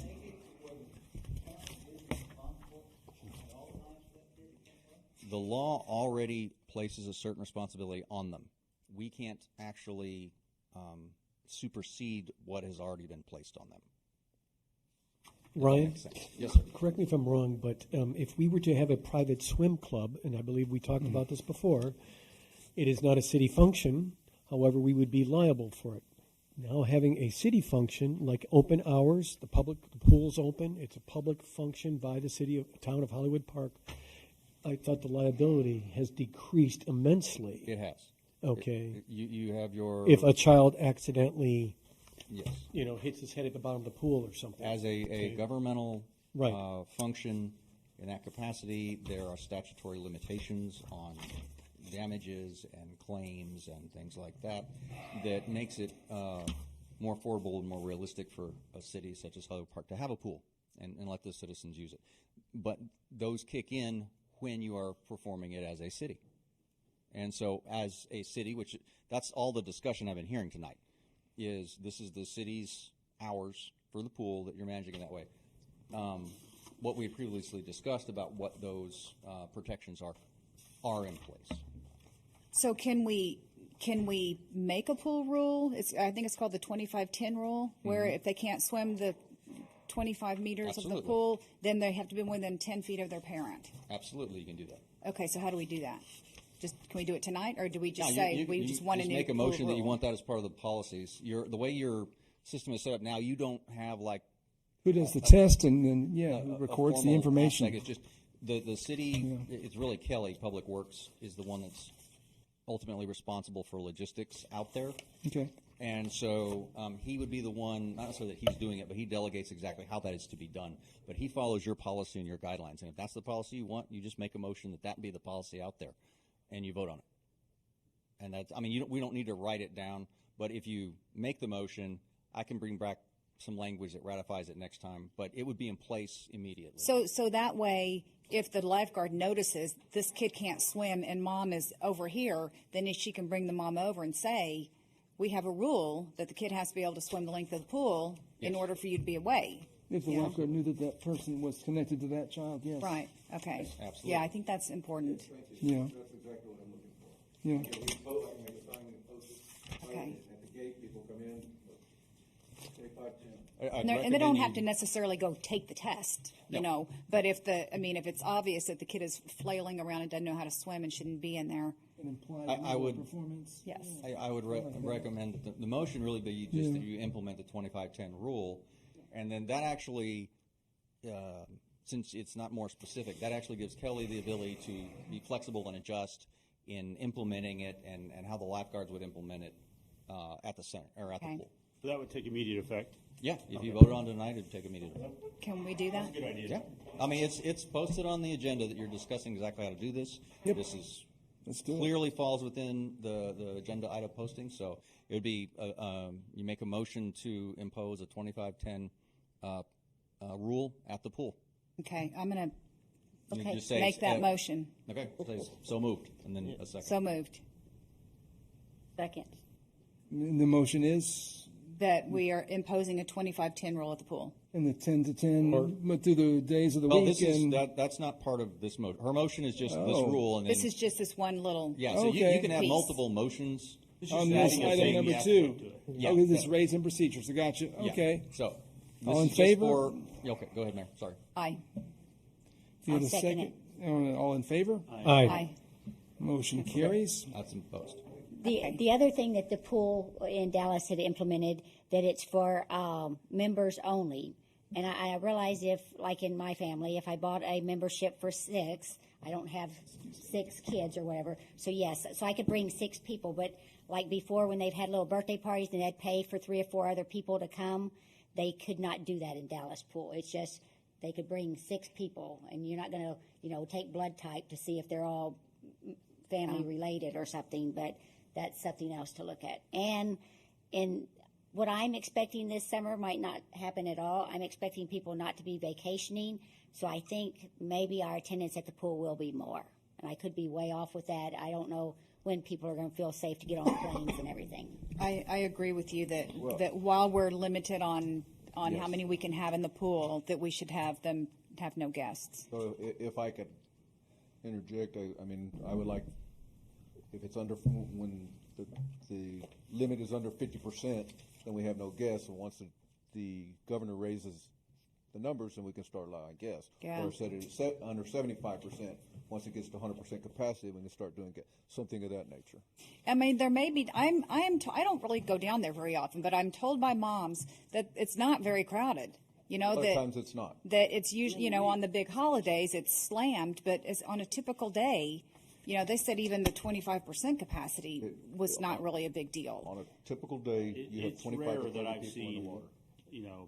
big agree. crowds down there. Unless, like you said, unless it's the holiday or something like that. I guess the only other thing would be is if you just have people that are paying for like a day use as well. I mean, that's a great idea, not letting, bring in additional guests, but I guess anybody at that point, anybody can come down there and just pay their, whatever it is, $10 to get in, right? Now, Aquatic is Right. saying that they really don't want to do a money exchange right now with the virus stuff going on. Okay. For the safety of the personnel, I think So do we need to post something that no day passes, or, I mean, I don't know, I'm just throwing that out there. So if Will they still Aquatic- do a 5 punch? Yeah, we have the 5 punch card. I think Barbecue residents But at you City Hall. But you can't. How if somebody just wants to go for the day? How do they pay? residents want to bring a guest. I sure think that would be. How did they do that last Y'all year? have to get- That's what y'all get to decide. How did they do that last They year? pay their Last year, if you brought a guest, then they paid, and they took the money, cash box Yeah. there. Okay. And they Yeah. turn in their cash every day. They'll wear gloves. They'll be fine. Yeah. So, we can provide gloves if we wanted to go that route. Does Aquatica not, are they just not comfortable handling the money? I'm not talking about the virus thing, I'm just talking about money in general. No, or- it's more the virus thing. They don't have a problem handling the money. Okay. It's more we are trying to protect our people and give them a little additional protection. Right. No, I agree. From interacting with. Right. Everybody knows money's the dirtiest thing. Sure. you get. We wear gloves at City Hall, so because we're touching money through windows, I would just wear gloves. Yeah. I mean, that's just That's more reasonable. work, but I mean, that's, you gotta go to City Hall to get a pool pass for the day. And a lot of people. how would wanna you do that come on and Saturday? Yeah, that's You what I was gonna say. Yeah. Saturdays and And Sundays that's is when people where this want to comes go. in. I mean, that's why y'all get to make the big decisions. I don't like making these decisions. Can't we just privatize the whole pool and just say, and get rid of the lifeguards and say, this is it? We're out of time because of all this COVID We need stuff. something for him to answer. We're under the gun now because of Okay, the so deadline. What are we doing? Let me know when you want to hear from the residents. Well, I Oh like- yeah. Please share. You want to? Okay. Yes, please. Aaron Caldwell. Please consider this email my formal vote to get the pool open for swim practice meets. In order to facilitate increased levels of camaraderie and community in HP, opening the pool for swim team practice is the right move. I'd advocate that the pool be closed to the general public, non-swim team members, during swim practice and meets. This helps to avoid unnecessary distraction, but also increases safety levels for all folks in attendance. The swim team can manage the swimmer head count to approved safety levels. With the general public allowed in, that is impossible to plan for and execute cleanly. The swim team season will be adjusted some, possibly lingering into July. Flexibility with scheduling around these revised season dates will be appreciated. The moms with younger kids or non-swim team members can hit the pool before and after, as has always been the case. Barbara Schmitz, 109 Meadowbrook. Would you please submit the following question to the City Council?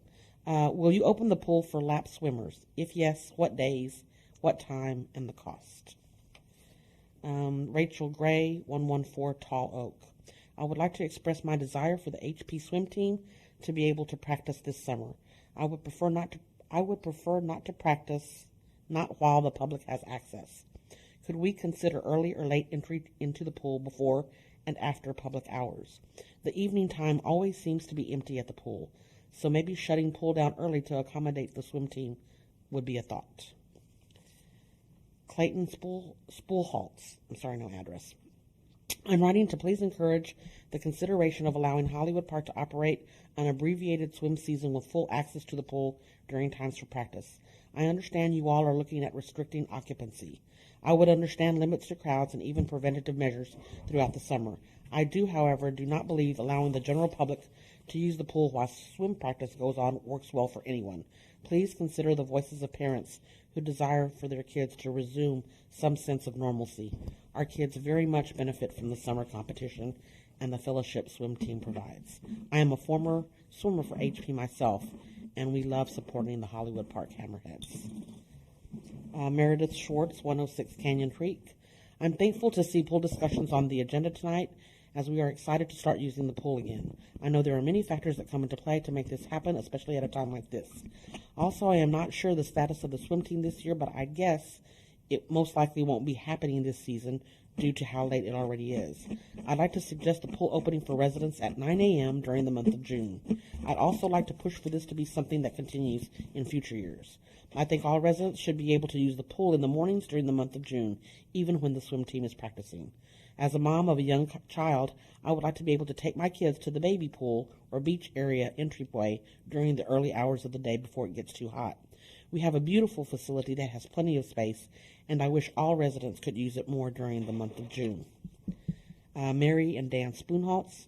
My husband and I feel that the swim team should have their practice time in the pool like before, with no other swimmers present. We take our grandchildren to the pool every day during the previous summers, and they were never anywhere near close to 35 people there. Please pass my comments on to the City Council. Timothy Peters and Sarah Peters at 352 Fleetwood.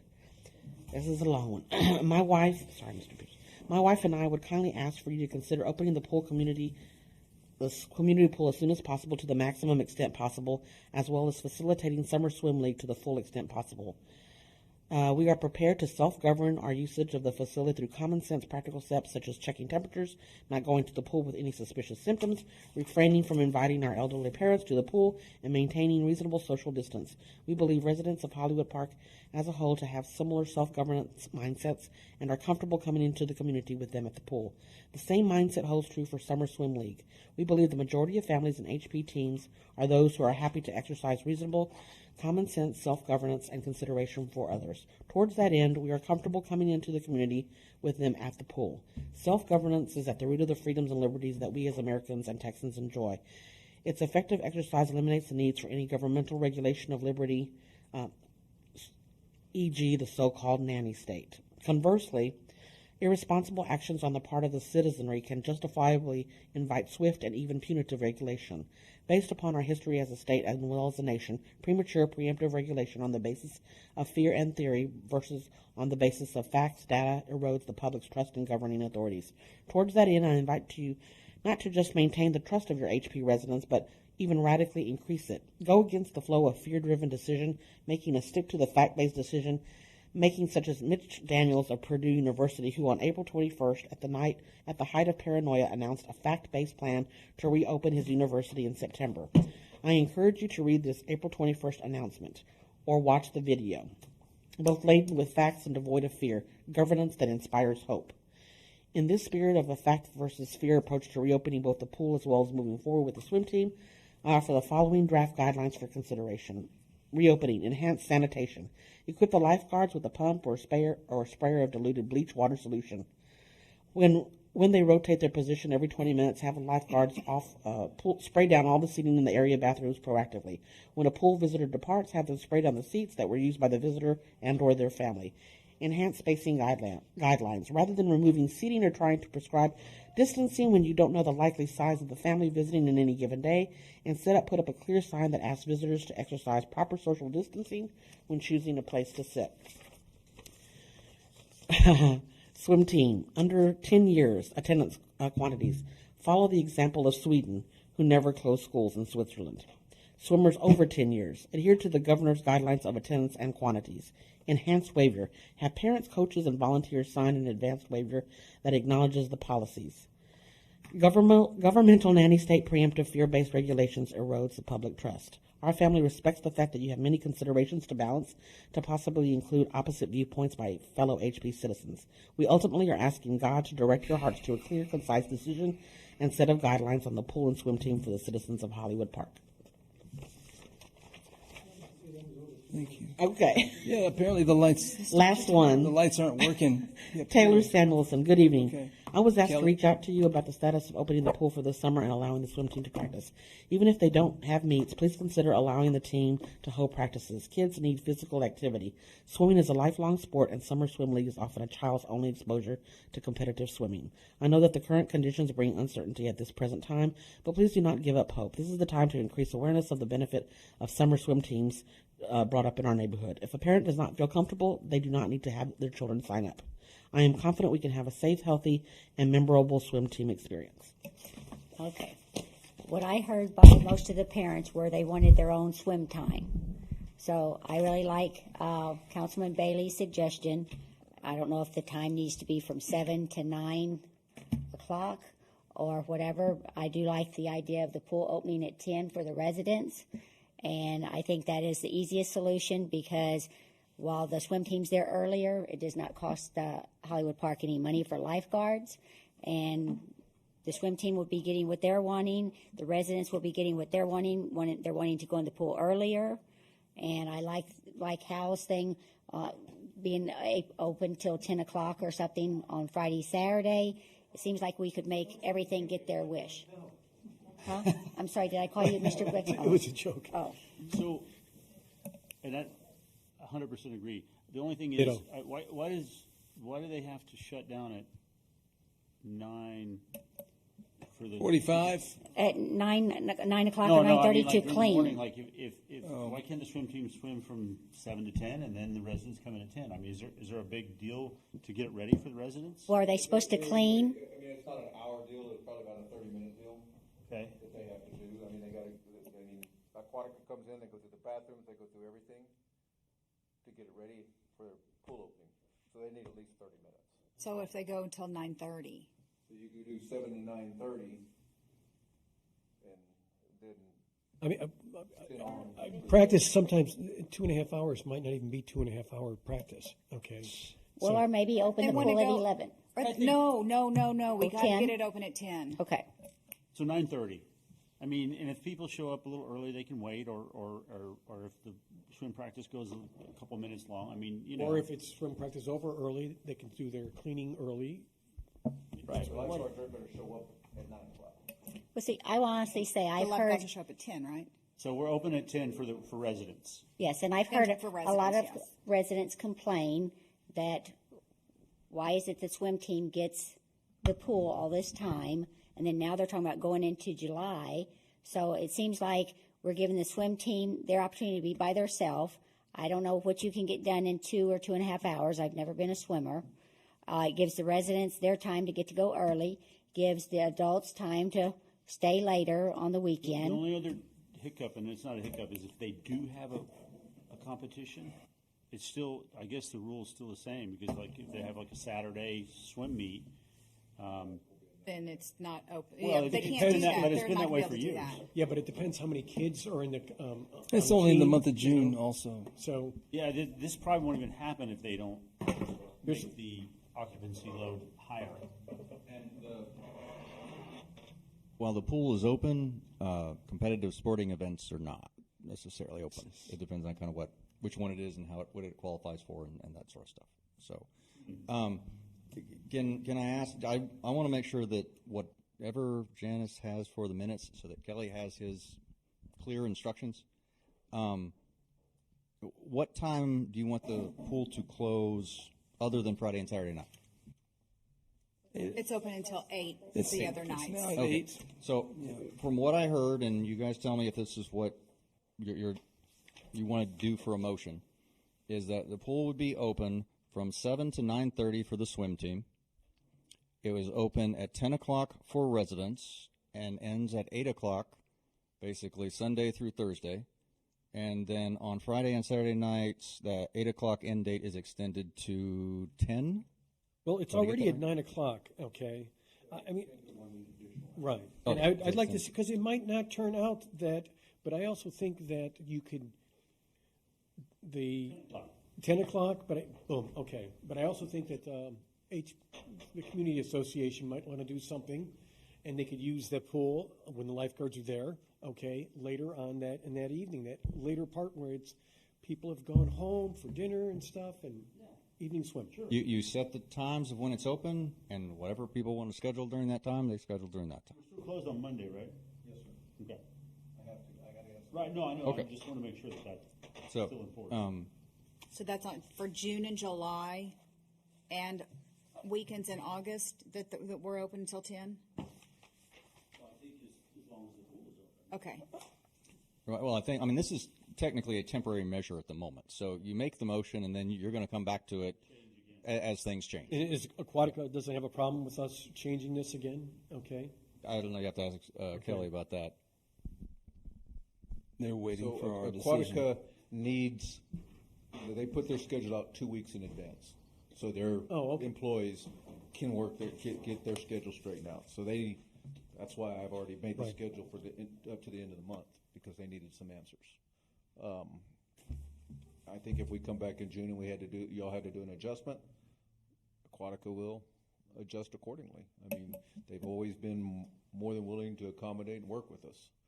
So what kind of adjustments are we talking about? The times? Hours. Well, why would we change the times? Why wouldn't they be set for the whole summer? Well, also the amount of people that are going to be in versus the regulations that are And currently in modify it place as right we now. go. Well, yeah, I mean, I wouldn't want us to change hours makes all the sense. time, but I'd like us to, when it gets where more people can go in, change that. And I don't think that would that affect Aquatica, Kelly? You know, if we went from 50% to 100%, That shouldn't affect them. yeah, because they're And then it frees them up from having to Count stop people heads. from going in. The other concern that Aquatica brought up is they're having a really difficult time getting Red Cross certified lifeguards, because Red Cross is not doing certifications right now. So they're utilizing all the lifeguards that certifications were from last year, but those are 12-month certifications, so they're going to start coming up. So there might be some times where they have to run with 2 lifeguards on the stand and 1 staff member manning the gate who's not a lifeguard. If that happens, then they're gonna have, and it's in the letter that I put in the packet for y'all. If that happens, they're gonna have to shut the pool down every 45 minutes to give their lifeguards a chance to be off the stands for a break. That means they'll have to blow the whistle, everybody's out of the water for 15 minutes. Okay, it is what So it is. I just want y'all aware that that's there, and it's in there as their plan B. They're very concerned that that could happen if Red Cross doesn't start doing certifications again. So, however they need to manage things while it's open, they manage things. Okay. And your hours, the motion would be a motion to allow swim team from 7 to 9:30 and residents from 10 until 8, except Fridays and Saturdays, which is 10 to 10, and you're closed on Monday. Okay, let me throw one more wrinkle in. What if that's not enough time for the swim team? Could we say if the swim team needs more time, that's fine, but they move over to the 4 lanes and people are coming in at 10? I don't think so. You don't think so? I mean, you always want more time. What about the swim team starting at 6? That's fine. It didn't cost us Sherry, anything. you watching this? I mean, you can give them that option. What were they swimming? What was their practice times before? Does anybody know? Seven 5 to 9. to 7. It was like 7 to noon, I think. It was early. Something like that. Well, that's not a meet. No, that was the practice. Yeah. Okay. They start at 7 or 8? Well, because they have different age groups that swim at different times. Yeah. So they have like the little kids swimming at whatever, and then the next age group swims at another time. And they were all like an hour apart. So each age group, I think from 7 to noon, there's probably five age groups from 6-year-olds to 17-year-olds. So, I mean. Well, I think everybody's having to make considerations and adjustments, and I don't think it's unfair for y'all to expect the swim team to adjust their schedules accordingly. Yeah. You know, I mean, everything's being changed. My daughter's on the swim team, and she can't wait to get on it, but it's just everybody has to adjust. So, and it may. I'm sorry, go ahead. No, that's Allow me to suggest That, as I proposed, the 7 to 9:30, with the qualification that you give Kelly the discretion to open it up earlier, as may be needed for the swim team. And then it's only limited to the swim team. He has the ability to adjust to the situation as it goes on, but they know for certain it's going to be 7 to 9:30. And you think that's enough time for them? And if they need to, Yeah, and yeah. Okay. there's times also when you're going to have multiple age groups swimming in the pool at the same time using these 2 lanes. These 2 lanes, you have, That's the adjustment master they're gonna have swimmers, to make. okay. This one's, you have minnows, okay. That's the adjustment they're going to have to make. Correct. They're going to have to divide lanes into Yeah. age groups so that maybe instead of practicing for an hour, they can practice for 30 minutes or whatever. And then what did you say the ending time was, Ryan, during the week? 8 o'clock, 9 o'clock? I think right now it's at 8 o'clock. 8 o'clock during the week. Okay. But that jumps up, that's currently right now, but correct me if I'm wrong, but that normally would jump up anyway to 9, I think, in June, right? If I'm not mistaken? It's 9 o'clock on Fridays and Saturdays right now. Okay. So we're bumping it up to 10 o'clock. Correct, okay. So till 8 o'clock or 9 o'clock now during the week? I mean, is that what are we going to? Wednesday, gonna be 8 Thursday. No, but I mean 9 Sunday. o'clock or 8 o'clock. Which one was it? During the week. During the week, it's going to be, 8 it o'clock. stays at 8 8 o'clock. o'clock. It's 8 o'clock. And then on the Thursday and weekends, on the it's weekend. hopping to 10. So that is my recommended motion. If someone wants to Shall I make try to make that? I'll just say so moved. So moved. Okay. So second. All right, all in favor? All in favor, please. So I, Aye. Motion carries. Thank you. Pricing stays the same. One other question. Did y'all decide on guests swimming, not swimming? And Yes. passes, Are you talking about just during the virus time? whatever y'all decide. I would- Virus time, I would say no guests, no birthday parties and that kind of stuff. No. Yeah. 'Cause No that's guess just for gonna the create first more 30 problems. days, then. Again, everybody has to adjust, so that's going to be one of the adjustments. No guess. Started selling pool passes? Not yet. No, but I will tell you, we have had an influx of calls for the past month, when's the pool gonna open? When's the pool Yep. gonna open? What time's the pool's gonna open? How much is that? Dude. When's the pool gonna, so I When think does the we're pool gonna nor- be When does the slammed. pool normally open? Okay, so are you going to sell the pool passes at the? And maybe this shouldn't. Same price. Same price, Same price, yes. even though that they. Because we're opening it more. It's open longer. It's open an hour, 2 hours extra in the morning, all of June, and an hour later for however many weekends that is. And City Hall is open tomorrow, and we start selling pool passes tomorrow, residents. Okay, is I have a that quick question. everything? Ryan, we just approved the hours. We didn't approve the contract yet, correct? For We Aquatica? haven't talked about that yet. Okay, I just, Is there a contract up? No, it's not up till next year. well, I'm looking at the, extending it, that little section here of saving a little bit of money. Well, I mean, we can. Do we have to talk about that now? Can we No, talk about no, that? I just, Bill for the hours they're lifeguard students, period. No matter what. What the calendar that we have out here is what their projected lifeguard hours were with the calendar that we had last year. right. So y'all just adjusted the calendar, so they're gonna bill for the lifeguard hours used. Now, we didn't use a bunch of hours in May. We haven't been open yet, Understood. Right, yeah. so. We'll still be under budget. It's still gonna be an increased amount because we're increasing the amount. But they're gonna bill what the lifeguard hours are. That's what the contract is. Well, the contract isn't up for reconsideration tonight. Not until next year. Right, so the contract is the contract, and we're operating under the contract. Right. I just saw in here, and I don't know if you put that in here, Kelly, or why it's in here as far as them extending it to 2024 without yeah. raising the prices. Did you put that in there? No, I didn't put that. That's what I was commenting on. They wanna do that. If they can get it locked in, then they won't raise the prices. If it comes out next But year. we don't have a time limit on that until their contract is up, right? Or are they saying you need to make a decision now? They haven't given me a time limit. Okay. I think if y'all, next week, month, y'all say, hey, let's look at this. Well, we It's can look not- at it. We can maybe look at it and put it on the agenda for next month. Yeah, there isn't a deadline in the paperwork that's here. There is a Right. deadline? No, there's not. Oh, okay. So- Perfect. I didn't think so, but No, I don't see it either. If y'all put it on the agenda next month and y'all wanna vote on it, say, hey, this is a good deal. I mean, I'm not opposed to extending it if it's going to save us money or if it's not going to make our rates go up. In the long run, it probably would. Okay, so there's still the last, And we would lock the in at, question on what happens when 400 people show up on this weekend, on Memorial Weekend, to the pool. What do we do? That's why I'm having my staff there to help support these people and say, look, guys. We'll only allow those who can come in. This is it, first come, first serve. there's a new sheriff in town. Did we decide that they would swim for like 2 hours or hour and 45 minutes and give the lifeguard a break? I think and that's then a the good new idea. group goes in? Did we I mean, y'all can decide just say that? that I mean, have the hey, authority to do that, there's and I lines can everywhere. enforce that, say, hey, okay, Lines at Trader Joe's. we're crowded, And Apple we're gonna go trees. 2 hour rotation. Oh my God, the lines at Home Depot. I'm good with that. Yeah, I know. Right now, the city's just following government deadlines, state deadlines. Right now, Kelly has the ability to just kind of, absent a directive contrary from the council, he's got the ability right now to impose those 2 hour blocks.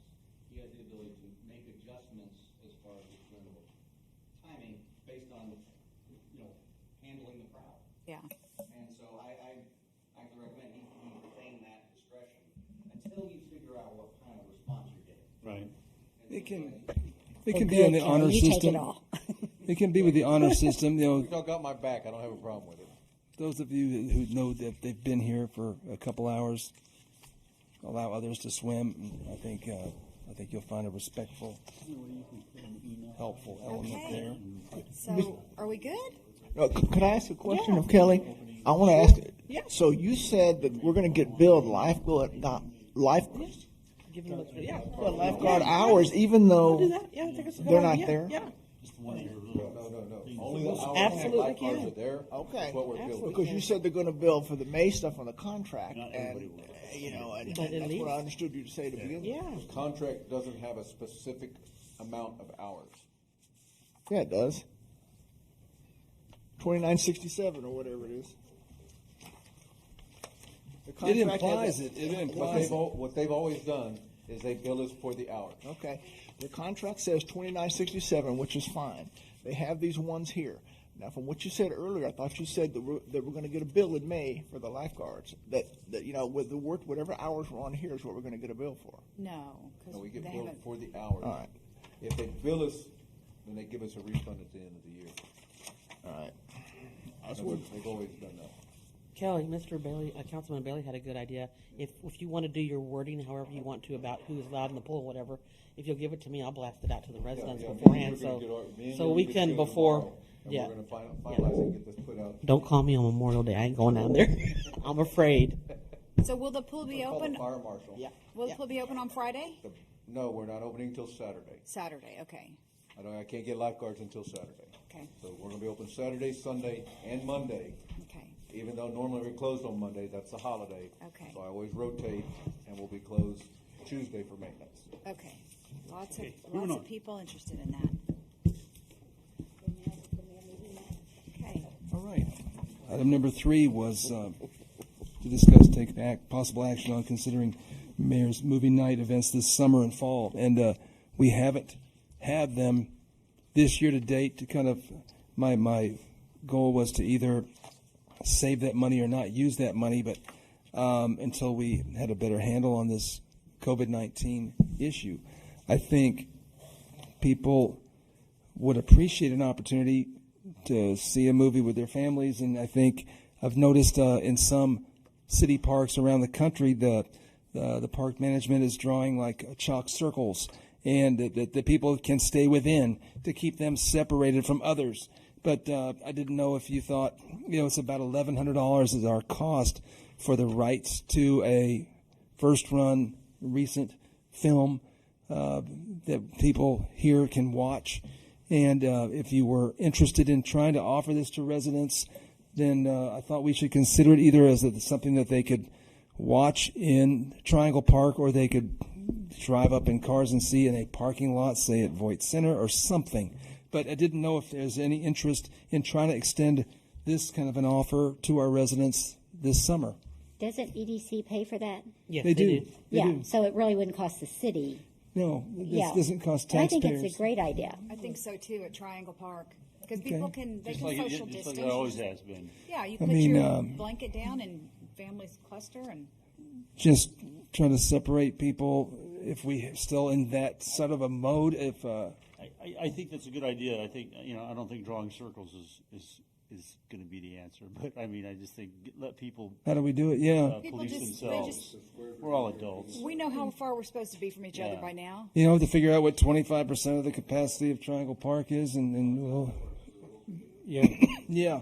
Unfortunately, 10,000. all falls to your emergency management coordinators. Johnny. Fire marshal, there you go.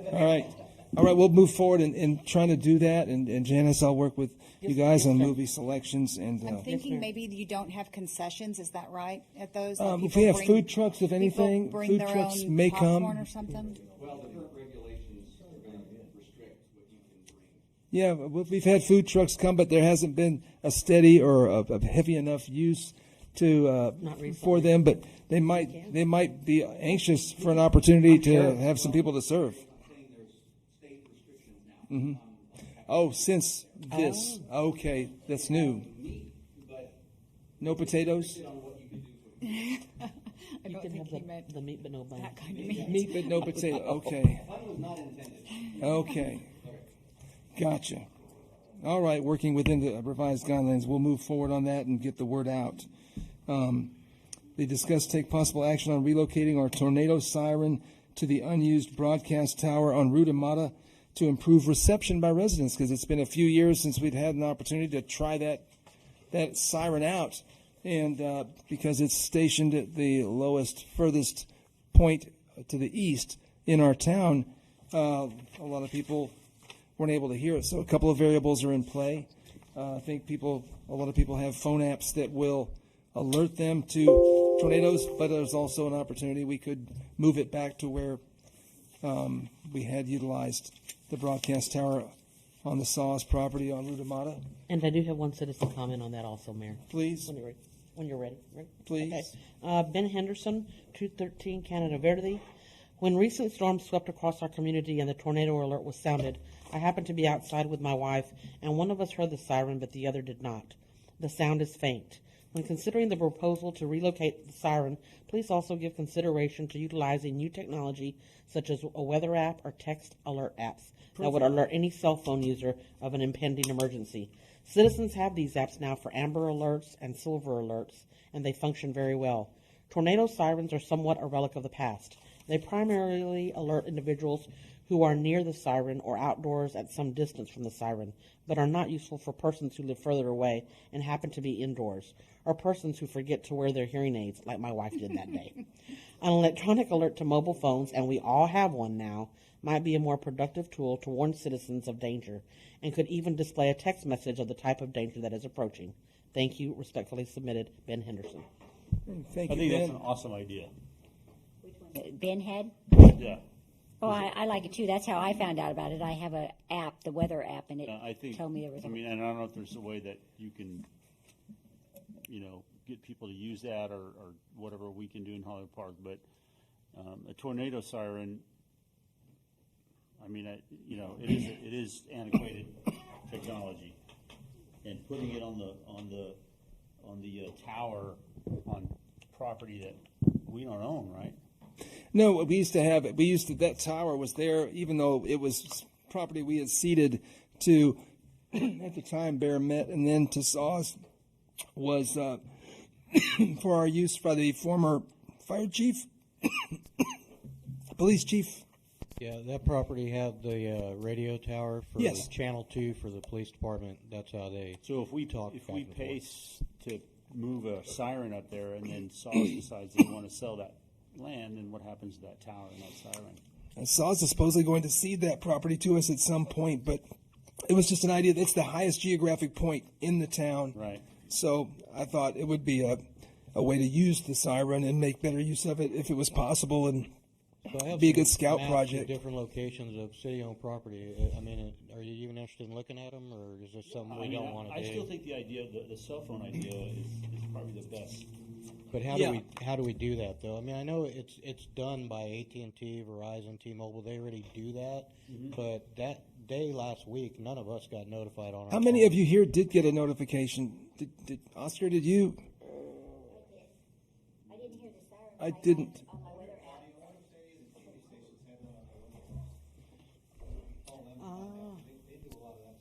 I think KSAT 12 does that. So you can get it through their weather apps too, alerts. My wife got it, but she You has download their app and the I weather think app in you her can, phone. You can do that.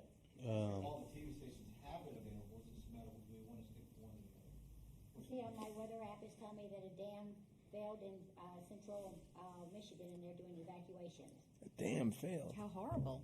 I mean, you get all of them. Does it go off even if you have your sound off? If you have the sound turned off on your phone, it doesn't. Like Amber Alert. Yeah, that Amber. Your phone will vibrate if you have vibrate set. It's all depending on your settings on your phone. Take it away, Johnny. I've never heard the siren, but I've never heard it either. You like to come by not the? that I could hear it anyway. Not that I would even pay attention to it. Yeah, that siren's probably about at least 50 to 60 years old.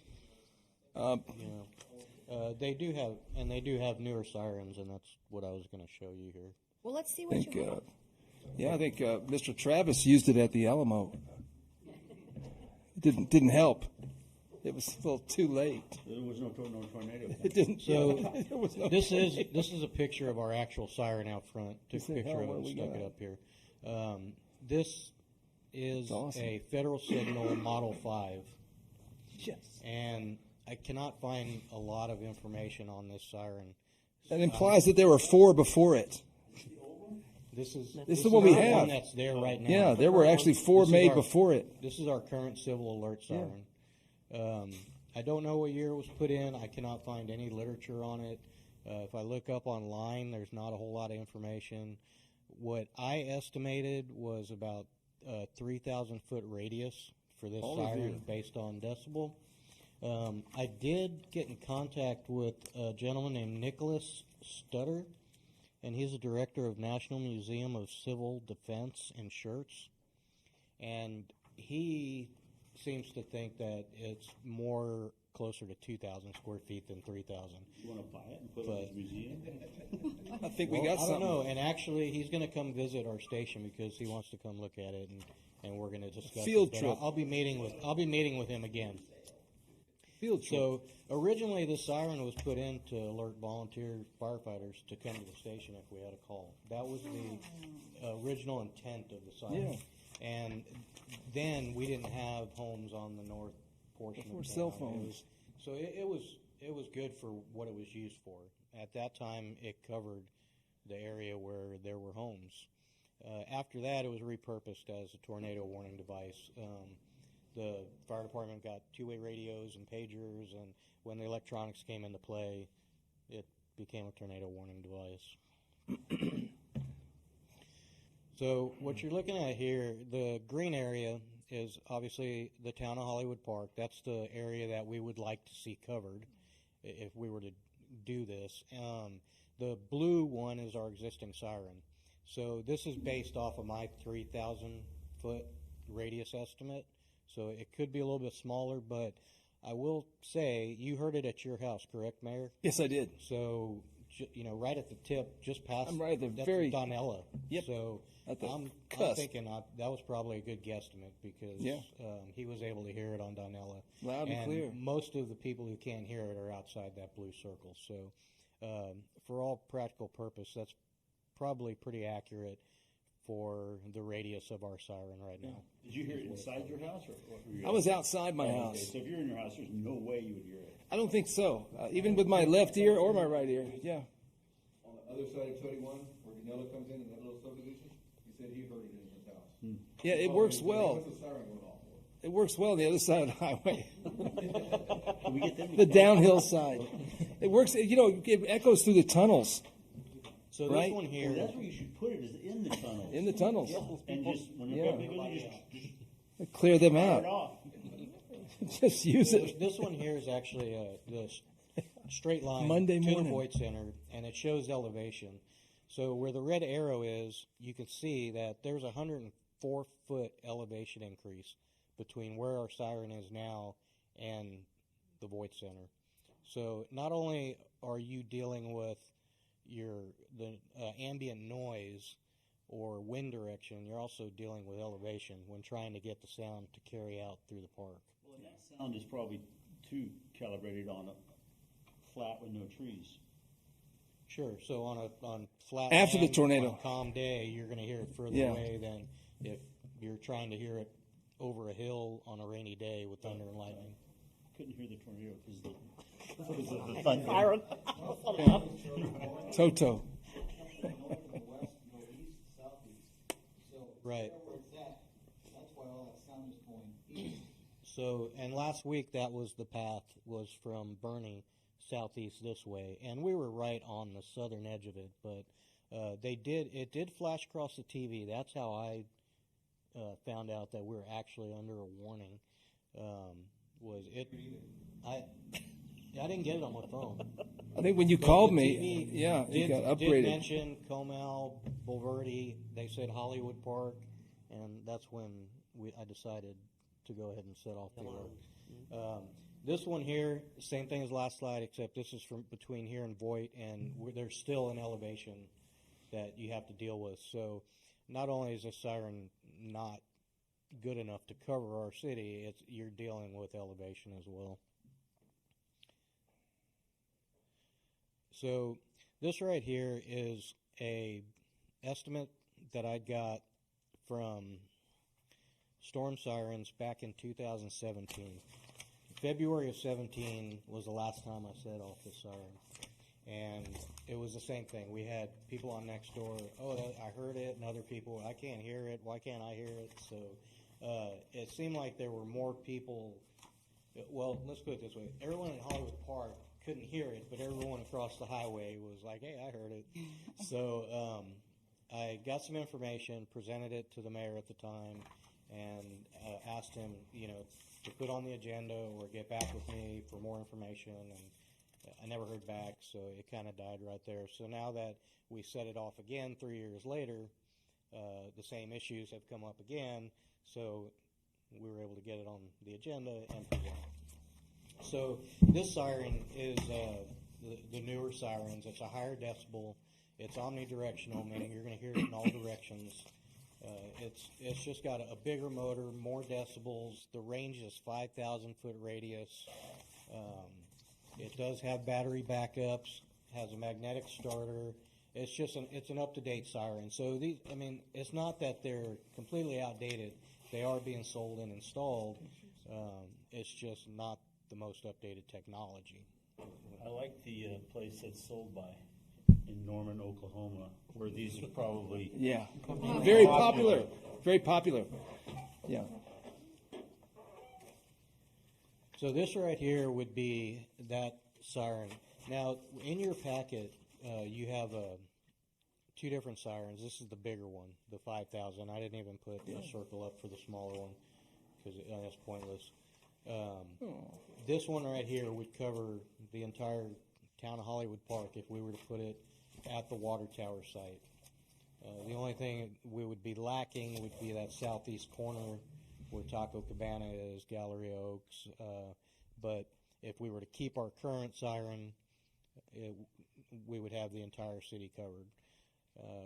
With the current siren in place, they have decoders where they can actually sync them up. When you set them off, they'll both go off at the same time. So that would be an option to keep the current one and add the other one on Rio de Mato. From this slide forward, it's just going to get worse and worse on coverage. You know, I was impressed, Johnny, when I read that these systems have a battery backup that would allow for like 10 3-minute siren bursts on battery power if weather conditions deteriorated to the point where they lost power. I don't believe the siren we have has that capability. It does not, but it's on the backup generator for City Hall. Yeah, okay. So it would have the same power as that. Yeah. Good to know. Thanks. So that's where we're at right now. This is Memorial Park. That would be the coverage for Memorial Park. So okay. We would lose a little bit up in the northeast corner. We would lose the Voight Center area, and then Ridge Trail, Memory Trail. Yeah, and it would get more Hill Country Village. But, Memorial Park would be, we would definitely not lose that. I mean, it would stay there for sure. We wouldn't have to move it off of the Saws property if they decide to sell it and the city didn't purchase. So it's not a question of purchase, though. They were planning to cede the property to us because we had given it to them years ago. And but it takes a city council vote and a Saws board vote. Gotcha. And would EDC pay for it? I do not know. I had not asked them. This literally started on Thursday. This would be a quality of life issue of Ryan as far as the. How are you even usable? It was used. This actual unit that they put in, it includes a 45-foot telephone pole that they mount right on the top of that pole. So yeah, we wouldn't even have to use that metal tower. I don't know if they would even mount it on the metal tower. It'd be less if it didn't need it. It mounts on the pole. Could you mount it on an existing pole, like an existing telephone pole? I'm sure it could. Yeah. Do we have a 45-foot telephone pole anywhere? Yeah, how big are the I mean, if you mounted it at Rio de Mato or whatever, there's telephone poles. I don't know how tall they are, but they're not 45 foot. But I don't think they are. One of the highest points in. I don't think they are.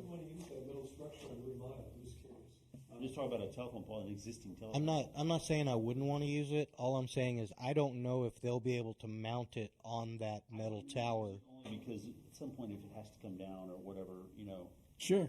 If it's or a tornado starting to get struck by lightning, that would be. So the siren. Ironic. To answer your question, Mayor. The pole goes up in the bottom down here. That's how they mount it. So I don't know if that. I thought so. If that would be mountable on that metal. I would have to ask them, and that certainly might save us some money.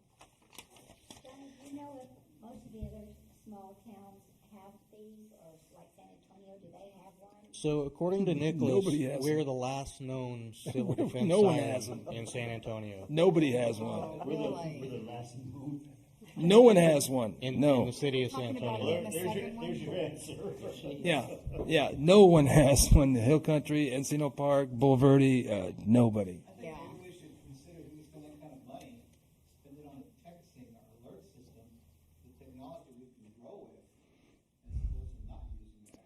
So That's gonna get Or a storm shelter.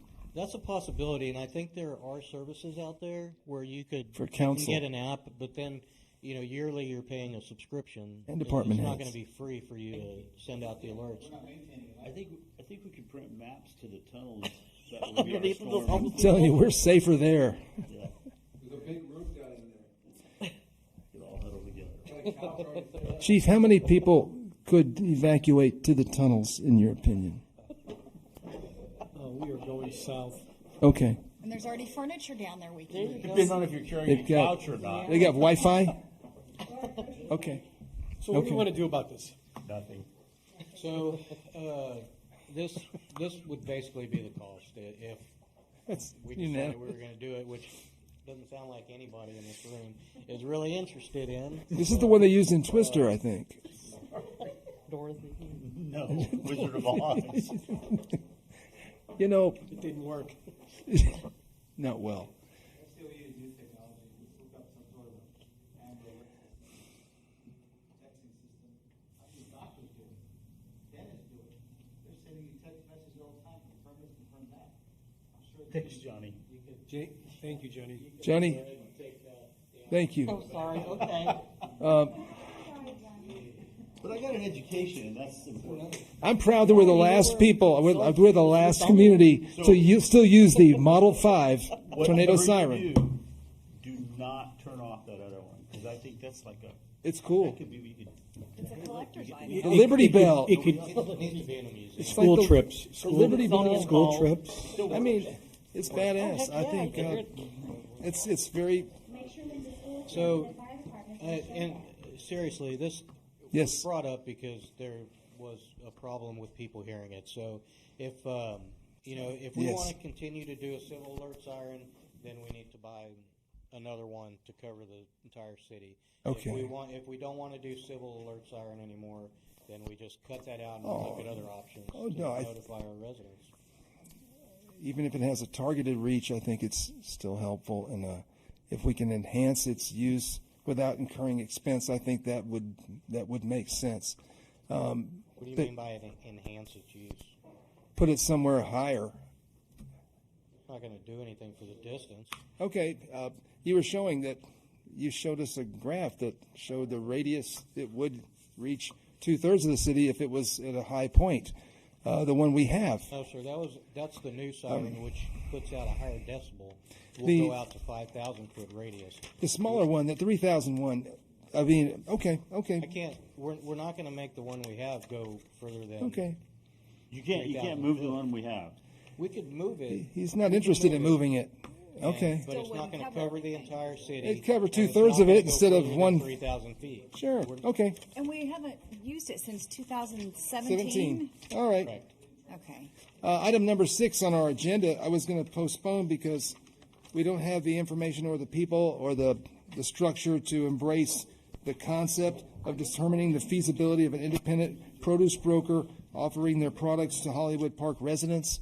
There have been a couple interested, but we don't have the details and or the logistics from the prospective merchant. So I was going to postpone that and table that item. Is that like a farmer's market kind of thing? Or? Yeah, exactly. There's a couple that have served some smaller towns, and they'll go out ahead of time and tell you what they'll offer you, and you can go online and place an order. They'll bring it out to you, and you can pick it up. You can also shop and purchase additional things.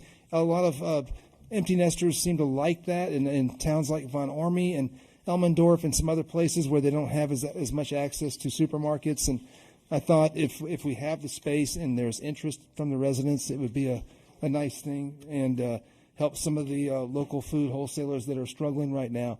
And so it may be a worthwhile element for next month. So I think it would be popular. Yeah. So I'll pursue that on coming up for next month. Okay.